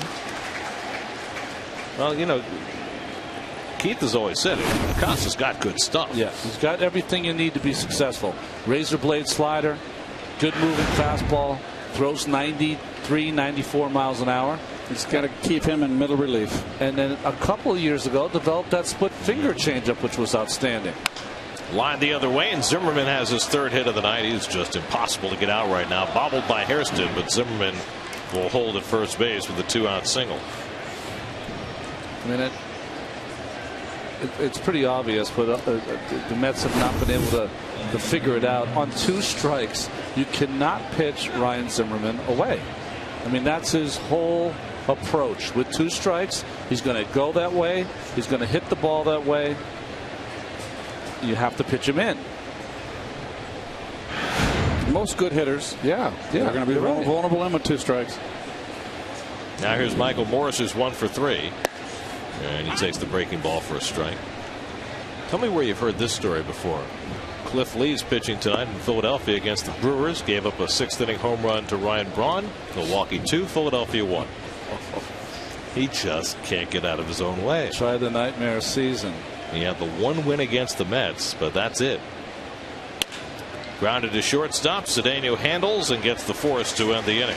7th inning stretch time now at Citi Field. It's 5-1 Nationals.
Drive around the majors presented by Audi. Jose Reyes a 2-run homer. Marlins and Braves tied at 3 in the 6th. Tim Hudson pitching for the Braves. We mentioned Braun's home run has the Brewers up on Cliff Lee and the Phillies 2-1 in the 7th.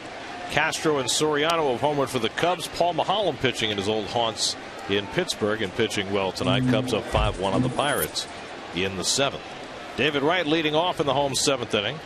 And he taps one past the mound. Charging is Espinosa. Throwing on the run to get Wright. 1 away. And the ground balls just keep on coming for Gio Gonzalez. That's 10 ground ball outs for Gonzalez, who's allowed just 1 hit tonight. A 2nd inning single to Ronnie Cedeno that played at an unearned run, and that's been it for the Mets offense since that base hit. Gonzalez has retired 13 of 14. The only blemish, a walk to Andres Torres with 2 out in the 6th. Now Hairston, who reached on the error by the shortstop Espinosa in the 2nd, stole a base and scored the only Met run.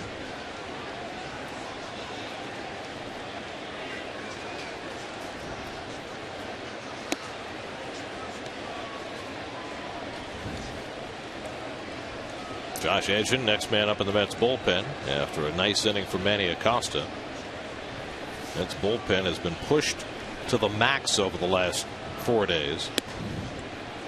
Twice starters going only 3 innings, then a couple of extra inning games.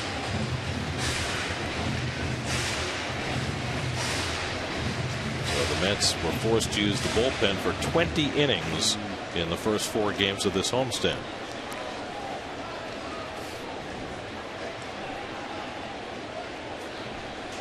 And Hairston pops one up in foul ground. LaRoche to the railing and runs out of room. Take a look at tonight's AT&T trivia question. Before last night, when Bryce Harper went deep, who was the last teenager to hit a home run in New York against the Mets?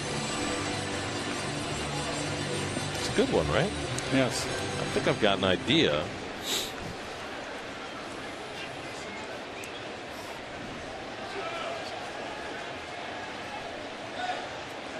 Hairston swinging at the changeup and missing 2-2.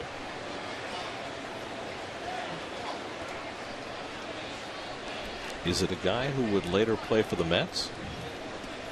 I have no guess right now. I'm blank. You going that far back? No.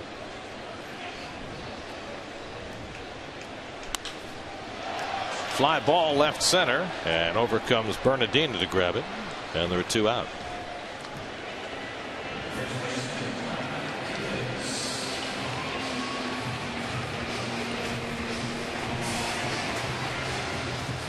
Ike Davis will bat with 2 out and nobody on tomorrow afternoon. Noontime start here at Citi Field. Jeremy Hefner will get the ball as he takes a spot in the Mets rotation, and Steven Strasburg will pitch for the Nats. Strasburg started that game where the Nats blew a 9-0 lead on Friday, and his last time out he gave up the first 4 runs to the Braves, who eventually won that game in extra innings. And Davey Johnson faulted himself for that, for leaving Strasburg in to allow those 4 runs. In fact, Davey beat himself up pretty good about that game. You don't often hear that from Davey, who is so self-confident. Yeah, but he said, I managed a terrible game. Jason Bay on deck. Well, Davey never says anything unless there's sometimes some other meaning to it, and probably players feeling really bad about giving up that lead. He took it all upon himself. Washed it clean. It's my fault. Let's move forward. Davis smacks one into right field, a base hit. So the Mets have just their 2nd hit of the night against Gio Gonzalez. A 2-out single for Ike Davis.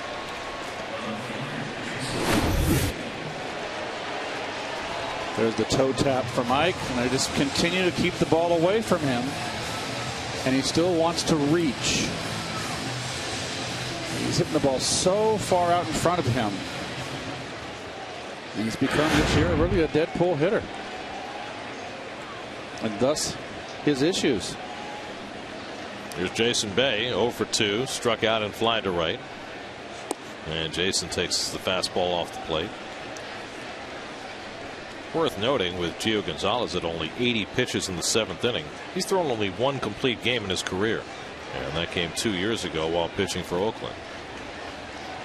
Might be a candidate tonight, especially after throwing what 60-something pitches against the Mets in his last start. That's right. Ronnie Cedeno, who had the first Met hit tonight, waits on deck.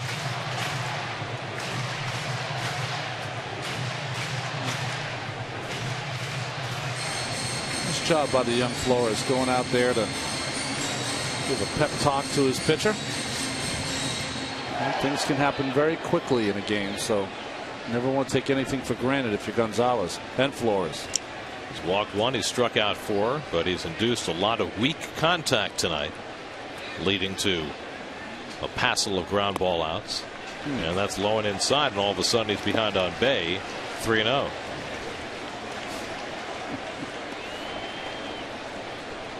It's amazing how if you give up line drives, you give up hits, but you give up weak contact, you get outs. It's funny how that works. That's right. And that's wide and off. Flores to the backstop. Davis will go to second and stop there. Jason Bay draws a walk, and the Mets all of a sudden have 2 men on. Just the second walk given up by Gio Gonzalez. So Ronnie Cedeno will bat with 2 men on. First, we'll answer our AT&T trivia question. Last teenager before Bryce Harper to hit a home run in New York against the Mets. Got to go all the way back to Rusty Staub in 1963. That was kind of in the back of my mind. Really? Rusty's in the building here tonight. Not too many teenagers, right? Yeah, I couldn't come up with one. That was the problem. 49 years later, Bryce Harper matches that feat. Of course, Rusty played as a teenager, and he played into his 40s. Not too many guys do that. Steve McCatty, the Nationals pitching coach, out to talk to Gio Gonzalez as they get their bullpen going. Ryan Matthews, the right-hander, Sean Burnett, the left-hander, just getting started. Hitting the road, take the Mets with you this season. Subscribe to MLB.tv today to see every Mets out of market game live online on your favorite devices in HD quality. Visit Mets.com to order and get more details. MLB.tv, baseball everywhere. Now Ronnie Cedeno, who singled to right to drive in the lone Met run in the 2nd inning. Then tried to stretch it into a double and was thrown out by Bryce Harper to end that inning. 2 out and 2 on in the 7th. Mets down 5-1. And Cedeno takes up and away for ball 1. You know, Ronnie very quietly has had a very good offensive year. Yeah. Known more as a defensive player, but has really bought into the more patient concept. A guy who has always been a pretty free swinger. His on base percentage up around 350. And he pops one up down the right field line. LaRoche going back. Harper over to the short fence, but it goes out of play.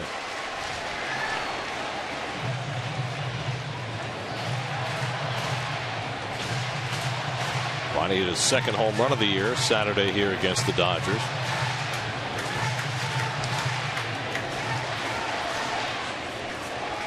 With that off Chris Capuano. Davis and Bay aboard with 2 down.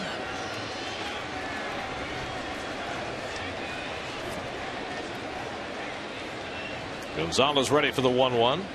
And Cedeno watches up and away. And all of a sudden, Gonzalez having trouble throwing strikes, something he was doing with aplomb earlier in the game. I think he's become fastball happy. He hasn't mixed in his curveball or changeup. He can be wild. He's walked 47 batters this year. That's in the top 10 in the league in walks allowed. And Cedeno hits it off the end of the bat right at Lombardozzi. And the flip for the fielder's choice that ends the inning. Mets strand 2. We head for the 8th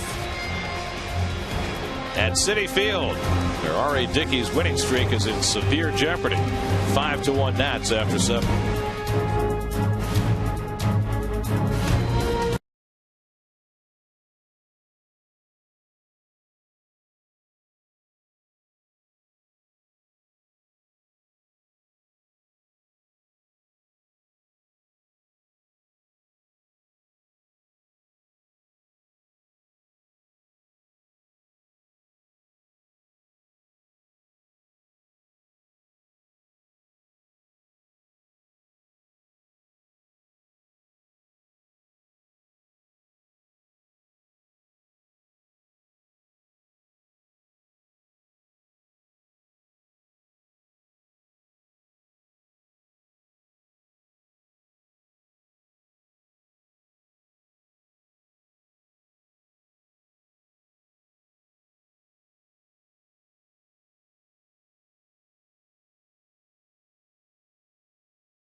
The latest recipient of the SNY Play Ball Award, the Lower East Side Girls Club, with a $5,000 check to help them expand their program.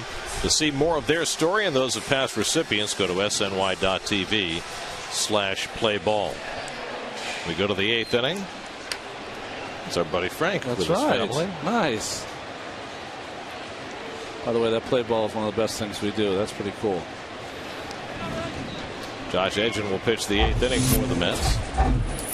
Well, Edgin, I think he's done great. You know, the right-hander's hitting .444. He's faced mostly left-handers. See all the strikeouts, but to come up, you got to be very happy with what you see.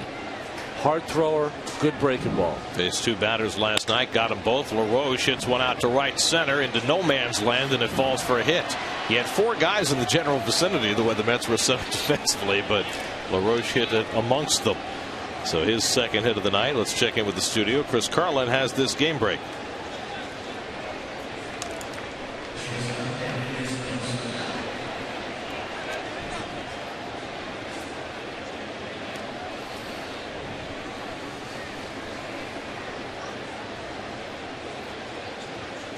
Is that right? First ever? I guess he spent a lot of time in the American League, but still. Yeah. It's Danny Espinosa, who's 2 for 3 tonight, and pops the first pitch foul. So both hitters in this inning going after the first one from Josh Edgin. If you missed it earlier tonight, if you joined us late, then you probably don't know that Keith was stuck in traffic on his way to the game today. Some horrific accidents out on Long Island. Took him better part of 4 hours to get from his home to the ballpark. Got here in the second inning, and as a consequence, Keith was not able to set up his scorecard in the professional manner in which he normally does so. And so instead tonight he has gone without a scorecard. I'm wondering how the experience has been for you. Well, I've done this before, and you're more observant. I always observe anyway. That's my job. Hopefully I do it. But it's, you know, you don't have anything to fall back on, and just your kind of your memory, which has always been. I remember at bats. I remember how the guys are pitched to. And actually, it's. I feel like I'm kind of cheating on the paycheck here. I'm not doing the work. Well, an old boss of mine told me that all that matters is what comes out of the speaker. So it doesn't matter how you get there, as long as your analysis is cogent and informative, entertaining. Doesn't matter if you have nothing in front of you. I don't like having have to fiddle with my hands. Usually I'm, you got your pen working, and well, you can hold a pen if you'd like. But what's on the other side of the scorecard that you were taking? I just drew. I was doodling. I just doodled. I got bored. Does your doodle have a name? Espinosa goes down on strikes. That's the first out. So Edgin strikes out Espinosa.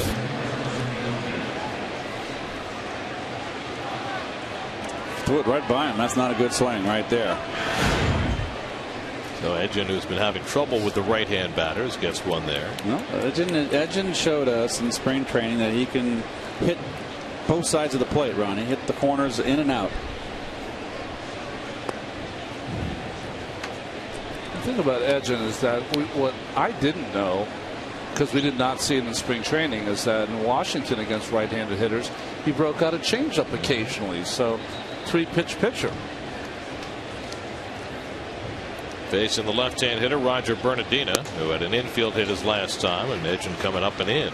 That is a gift right there. That's where he can go with that pitch. He thinks he made a bad pitch. Not so. Left-handed hitters like the ball down. He can dominate them upstairs.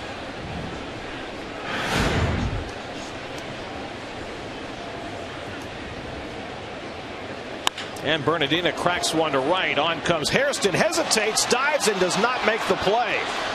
And LaRoche pulls in at second. Well, a moment's hesitation cost Scott Hairston, who should have had it rather easily, but had to dive and couldn't make the play. Well, he had the right instinct at first. He came in immediately on this line drive, and then for some reason he kind of faltered there. Kind of had a clash moment, didn't he? Maybe he lost it in the lights, hit the heel of his glove. Came up, almost hit him in the face. I don't think that was high enough to be in the lights, do you? You're probably right. In any event, they will score that a base hit. So Bernardina has 2 hits tonight. And Edgen has some trouble to find out from, with 2 aboard and 1 out, and Jesus Flores the batter.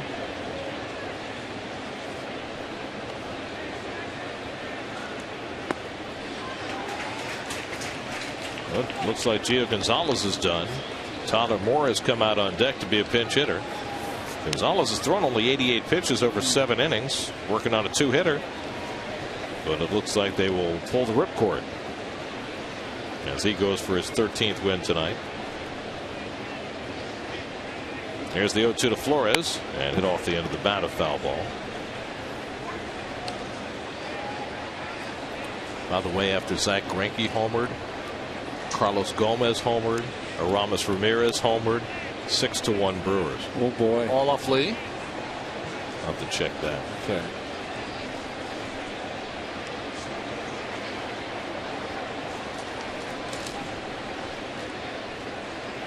Oh, 2 from Edgen, and fouled back by Flores.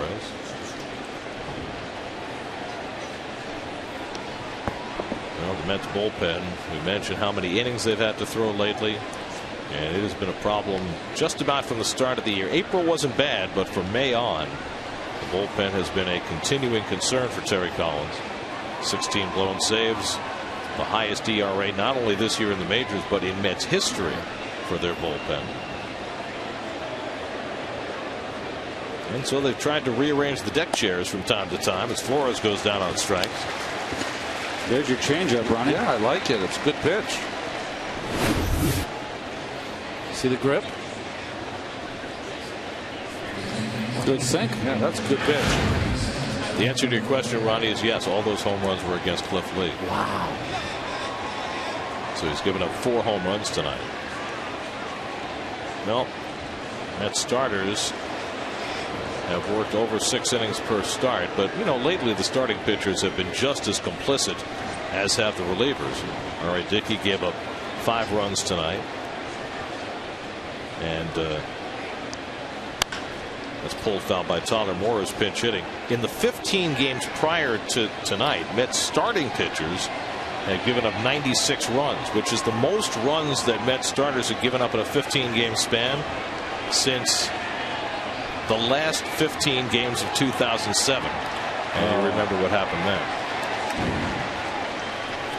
And 5 more runs allowed tonight by the starter.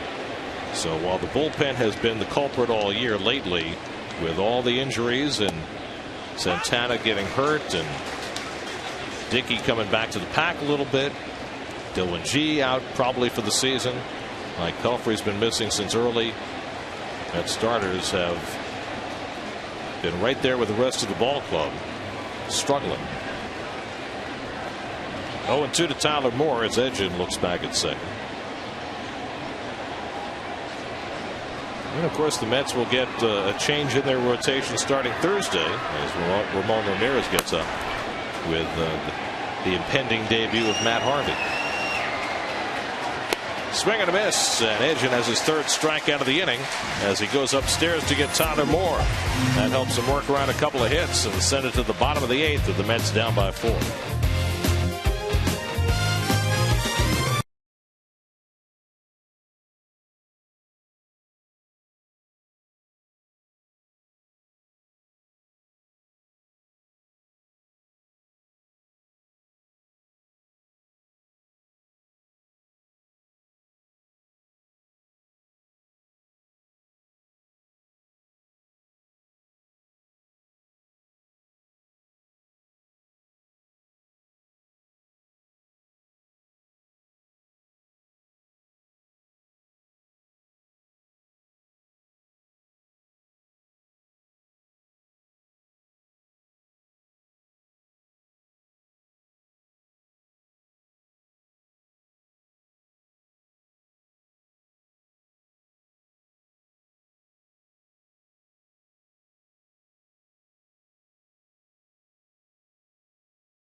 Menu at Burger King. Let's have a barbecue today.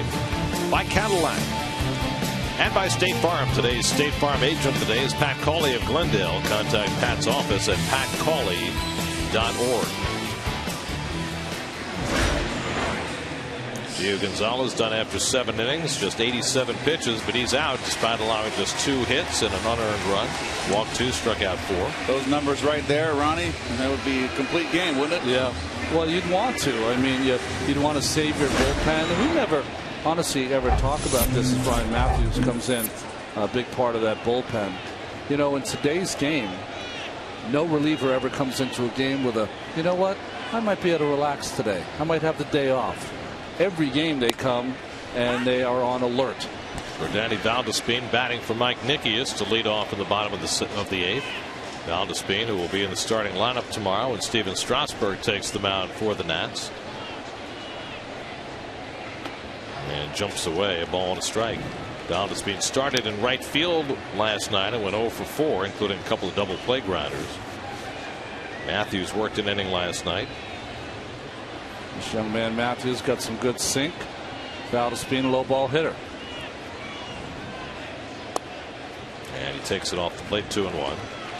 Justin Turner, who's in the 9-hole, is on deck. Then Andres Torres, the pitcher's spot, due up 4th in the inning in the 2-hole. Nationals 5 runs, 11 hits. The Mets 1 run, only 2 hits. And Valdespin drives one to deep right center field, heading toward the wall, and it's out of here. Jordany Valdespin has set a Mets club record. That is his 5th pinch hit home run of the season. It's not even August. And he's already set the record with his 5th pinch hit home run, his 7th home run overall, and the Mets are within 3. Unbelievable. What a spark this kid has given. He can swing it. Fastball out over the plate. Keeps his shoulder in. He's got good wrists. Nice rhythm. It's a line drive out of this place. Now Mark Carrion had 4. Danny Heap had 4. But now Jordany Valdespin with 5 pinch hit home runs. By the way, the rookie record for pinch hit home runs in a season is 7. Craig Wilson did that for the Pirates, and Valdespin might have a shot at that, although now he may not get to pinch hit a whole lot anymore. He's going to be playing. This was a bolt.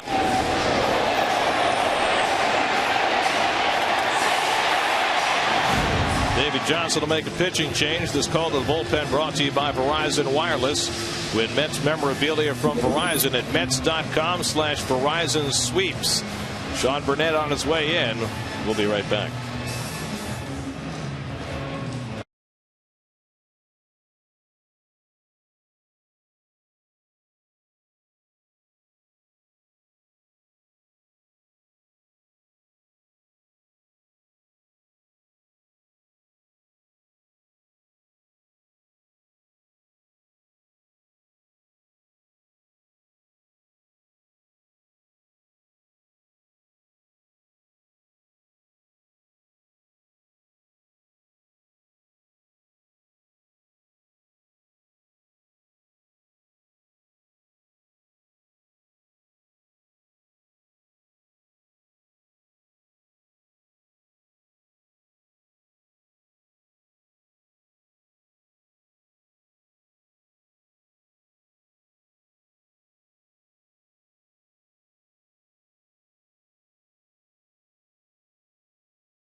hook for Ryan Matthews, and Sean Burnett brought in to face a right-hand batter. Well, it's a very interesting move. I thought the move to take Gonzalez out was strange.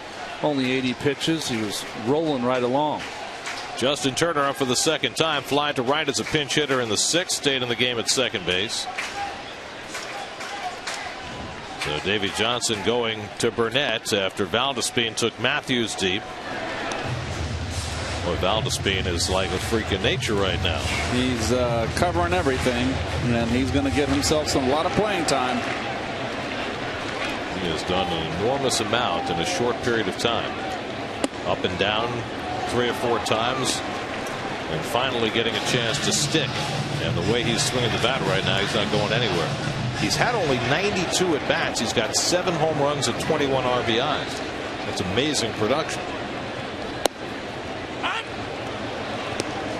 It's a very small sample size, but you have to love what you've seen so far. And he'll only get a chance to do more. And the council of guys like Scott Hairston and some of the other veteran players will certainly serve him well as he plays more. Well, the pitchers are going to start paying attention to him now, and he's going to be playing, getting 4 at bats. They're going to get a look at him, and you know, when you're young and you're new on the scene, you fall behind, you're going to get the fastball. I mean, he's hit some great pitches. I'm not disparaging his performance at all, but the National League pitchers better take heed and warning. This man is a talent. Well, we've seen him. He's a pretty good off-speed hitter as well. He's a good off-speed hitter, and the thing I really like is that when they try to pound him in, remember that bat against Papelbon, he doesn't care. He just gets right back in there. And in the fact that he's been able to go to the outfield, which is unfamiliar to him, and look comfortable out there. He's just an athlete. He's a baseball player. Grounded to short by Turner. It stays down. Espinosa grabs it. And that's the first out of the inning. 1 out and nobody on. Andres Torres coming up against Sean Burnett. Let's check in with Kevin. Interesting to look back at trades a few years ago and see how they worked out, guys. And Sean Burnett, a perfect example of that. He's a first-round draft pick by the Pirates back in '99. Started for many years in their system, didn't work out. Ended up turning in a reliever and just never got comfortable there. Similarly, here in Washington, Joel Hanrahan, who had great gifts, was struggling along. And so the swap was made. Hanrahan to Pittsburgh, Burnett here. Of course, Nigel Morgan, Lastings Miller is also part of that deal. But the two pitchers switched sides and both have really flourished. I asked Burnett about it. He said, yeah, you know, it never worked out, and this became home immediately. I just felt comfortable, and they never had any predetermined thoughts about me. They just watched me, evaluated me, and coached me. It's been simply terrific. I saw that Dunedin, Florida. That's where the Toronto Blue Jays train, right? Yep. Last time I was in Dunedin, Florida. I know what you're going to say. I saw Darryl Strawberry chasing Jeff Musselman into the clubhouse after Musselman hit him with a pitch in a spring training game. That's right. 20 years ago. And then Muss was traded over to the Mets later, right? Yeah, later that year. For Mook. That's right. In '89. Here's the 1-2. And hit to the right side. Playing wide is LaRoche. Perfectly positioned, and a perfect toss to Burnett as well for the second out. Well, let me just say that Straw might have been relentless in chasing him into the clubhouse. He was relentless once Muss got here, too. It was hard even to listen to. I had to tell Darryl to back off one time. Exactly. It was just over the top. Also, I remember another pretty good player chasing a pitcher out, and that was Piazza going after Guillermo Mota. Yeah. Mota running. Well, Mota hit him twice. He hit him once in Vero Beach, and then he hit him in Port St. Lucie. That's when Mota was 150 pounds. But Mota didn't get to the Mets until Piazza was gone. Yeah. So it was a little less awkward. Now Ruben Tejada held out of the starting lineup today after being spiked last night. Pinch hitting here for the pitcher with David Wright on deck. Tejada went 3 for 4 last night. Just another whole home day at the office, and Tejada's terrific year, hitting at .318 for the season.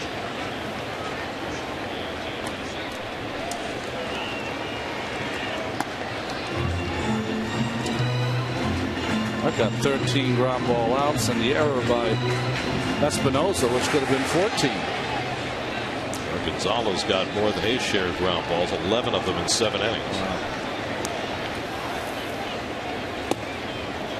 There's a good changeup by Burnett. 1-2. You know, when you're struggling, it almost seems like the games come quicker, doesn't it? It's like you never have a chance to take a breath. Before you know it, it'll be 12-10 tomorrow. 12-10 comes quickly no matter how you're doing.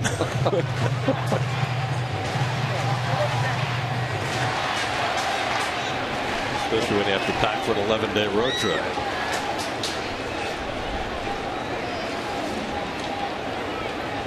I always like to pack the day before, Ronnie. I don't know about you. I'm you don't even want to hear about my thing. I have a bag of clothes, all right, road clothes. And when I get home, they're all washed, they're folded, put right back in the bag. Really? In the closet. So you have road clothes? I'm ready to go. I've never even, that thought never crossed my mind. That simplifies things. Weak ground ball to the right side. Lombardozzi throws out Tejada. So Burnett comes in to cool things down after Jordani Valdespin provided heat, as he generally has. His club record 5th pinch hit home run of the season. Number 7 for Valdespin gets the Mets within 3.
Hefner goes to the Mets. Steven Strasburg for the Nats. 11:30 a.m. the coverage. Wake up with us right here on SNY. Josh Tolley comes in to catch as we go to the 9th inning. He'll hit in the leadoff spot.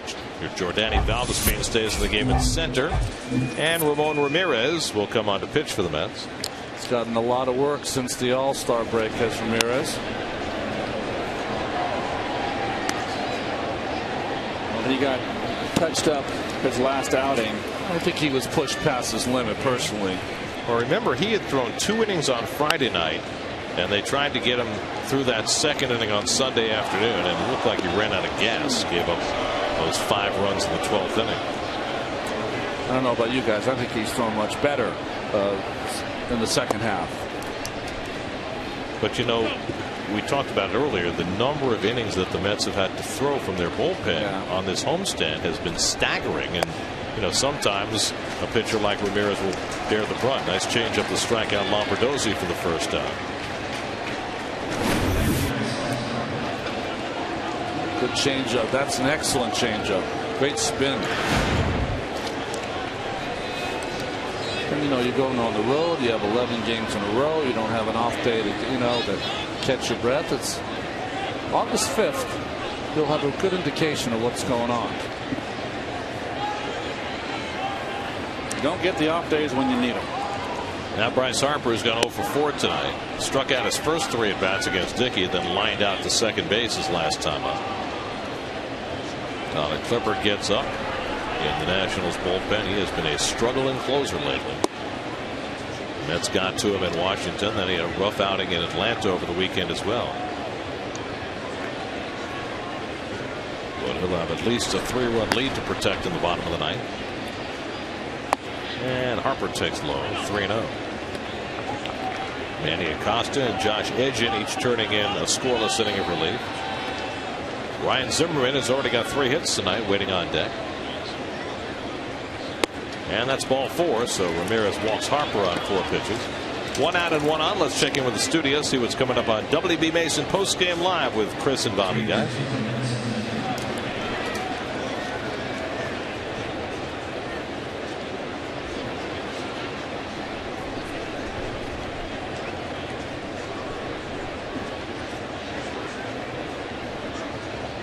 Well, here's Ryan Zimmerman, who is 3 for 4 today, 2 singles and a double. Scored the first Nats run back in the 4th. 1 out and 1 on in the top of the 9th.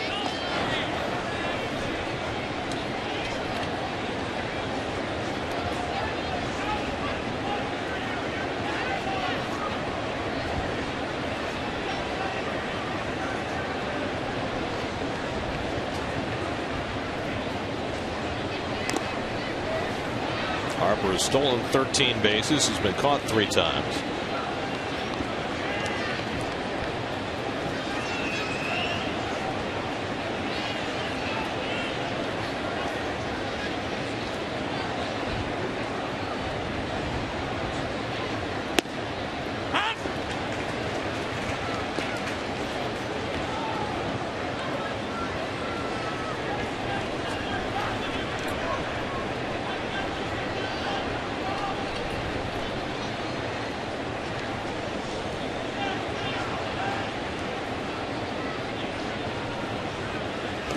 The Mets during this stretch have been operating without their closer Frank Francisco, and there's better news on Francisco today. After a small setback with his knee, he's going to start his rehab assignment tomorrow night for Binghamton, and the hope is that it'll only require a couple of rehab outings before he's ready to go over the weekend. 0-2 to Zimmerman. So you're thinking you might get him back by San Francisco? Maybe even by Sunday in Arizona. Okay. If he goes, what's tomorrow? Wednesday. If he goes Wednesday, Friday, maybe get him Sunday. Ready to go for Sunday. Okay. But at worst, you would think the Mets would have him for the series against the Giants.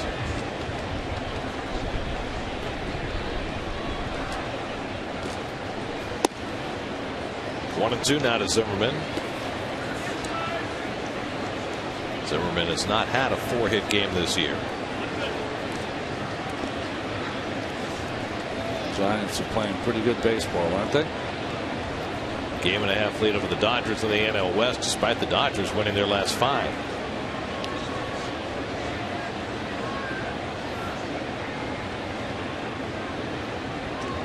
One, 2, and that misses 2-2. The Dodgers last night, with their win, moved into the second wild card spot, a half game in front of the Braves. Right now, Pittsburgh and LA would be the 2 wild cards in the National League, with the Braves a half game back, St. Louis 2.5, Arizona 4.5, and the Mets 5.5. Braves are up 4-3 on the Marlins as they go to the 9th today. Now Ramirez throws to first, and Harper dives back. Guess who's winning again tonight? Oakland. Beating Toronto 7-1. Right now Oakland is in the second wild card spot in the American League, right behind the Angels.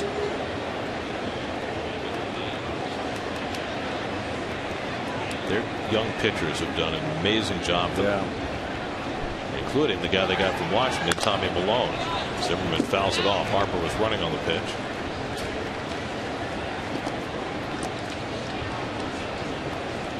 Well, we were talking last night after the Yankees made the trade for Ichiro Suzuki about how they would handle him, and you know, the the issues surrounding a star player moving into a somewhat lesser role. It was interesting to see him bat 8th last night. And to hear Joe Girardi say that when Nick Swisher comes back, Ichiro's going to play left field. Harper runs again. The throw by Tolle right on the money, and Harper's tagged out. Perfect throw by Josh Tolle for the second out.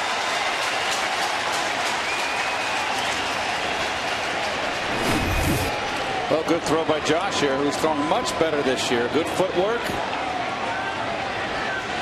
Right there, nails him.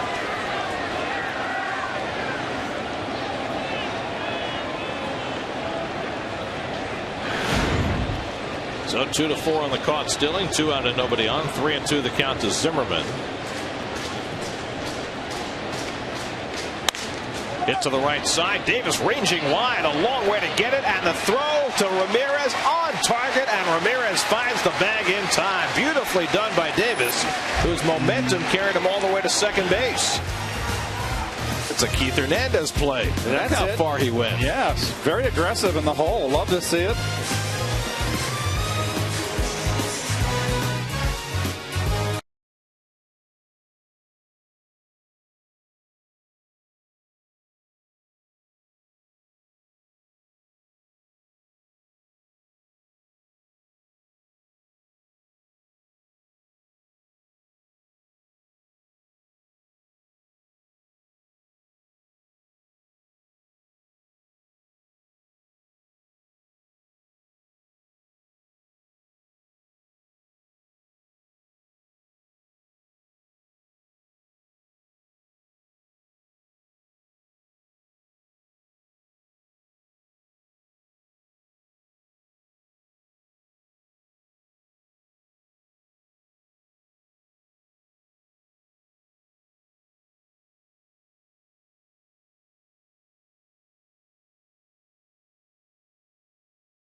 Hitter is. Look at this. He has had 23 pinch hit at bats, and he's hit 5 home runs.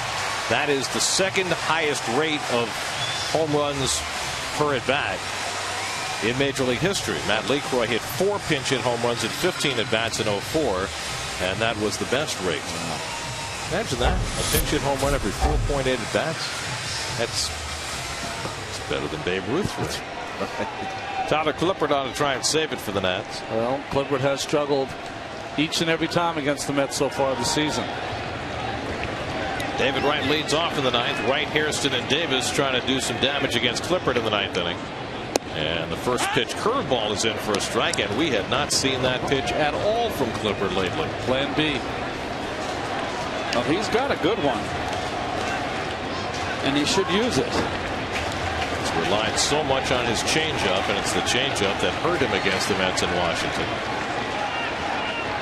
He was part of that meltdown game for the Nats on Friday night against the Braves, when the Braves came from 9 runs down. He's a guy that the curveball he gets over for a strike, changeup could be a strikeout pitch, and then high fastball. Ahead on Wright 0-2.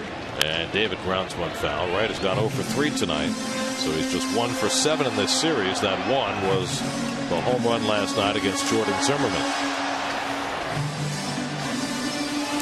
R.A. Dickey's 11-game winning streak squarely on the line here in the last of the ninth. He hasn't lost since the 18th of April. He's on the hook tonight. Gio Gonzalez, 7 terrific innings tonight for the Nats. And the breaking ball misses high, so it's a couple of curves he's thrown now to right. Gonzalez looking to join R.A. Dickey and David Price at 13 wins. Wright has had extraordinary success against Clippard, 6 for 15 with 3 home runs. He goes back to the Yankee days for Clippard. Swing and a miss. He gets him with a fastball. So Clippard takes care of Wright for the first out. You don't see many pitchers today come straight over the top like Clippard does, and that ball stays true. And up in the strike zone, he just beats so many hitters to the spot. So 1 out and nobody on. Now Scott Hairston, who was 0 for 3 tonight, reached on an error, stole a base, scored a run in the second. Since then he's popped up and flied out.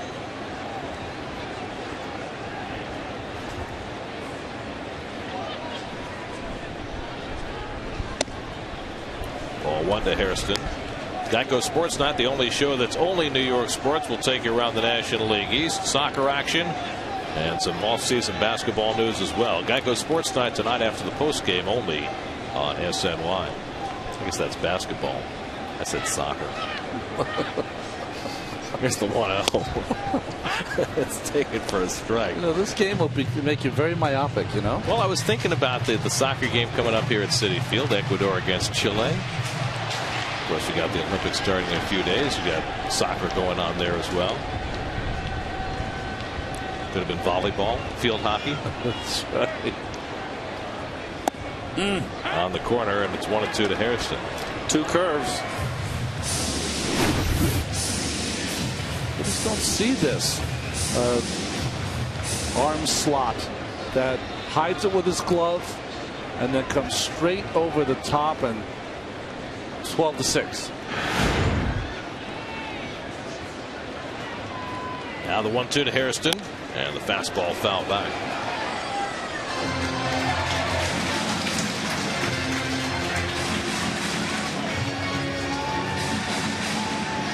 Ike Davis on deck.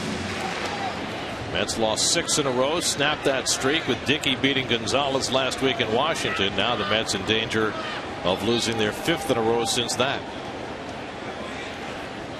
Here's the 1-2, and Hairston takes the changeup on the inside corner. Strike 3 called. The rookie umpire David Rackley waiting a beat before punching Hairston out. Yeah, he missed that pitch. Changeup in, ran in off the plate, I believe.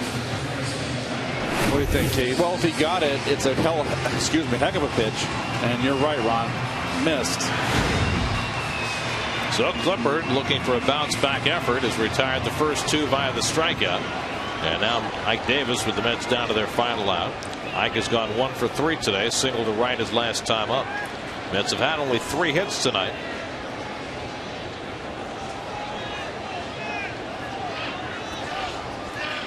And Davis takes the changeup for ball 1.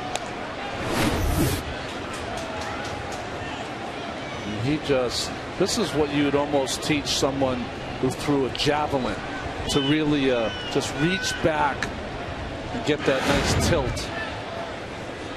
Lincecum does it in the largest way. Clippard has the ground ball and tosses to LaRoche to end this game and hand the Mets their 5th straight loss and their 11th in their last 12 games, as R.A. Dickey's 11-game winning streak comes to an end. His first loss since the 18th of April and just his 2nd of the year, as the Nats just keep rolling, having beaten the Mets now 8 of 11 this year, and the Mets now 1-10 since the All-Star break. First time in their history they've had that kind of second half start. Well, Davey Johnson's got his Nationals 18 games over 500. Some of the Mets awestruck. And the first 4 positions in the order for the Mets today, 0 for 15.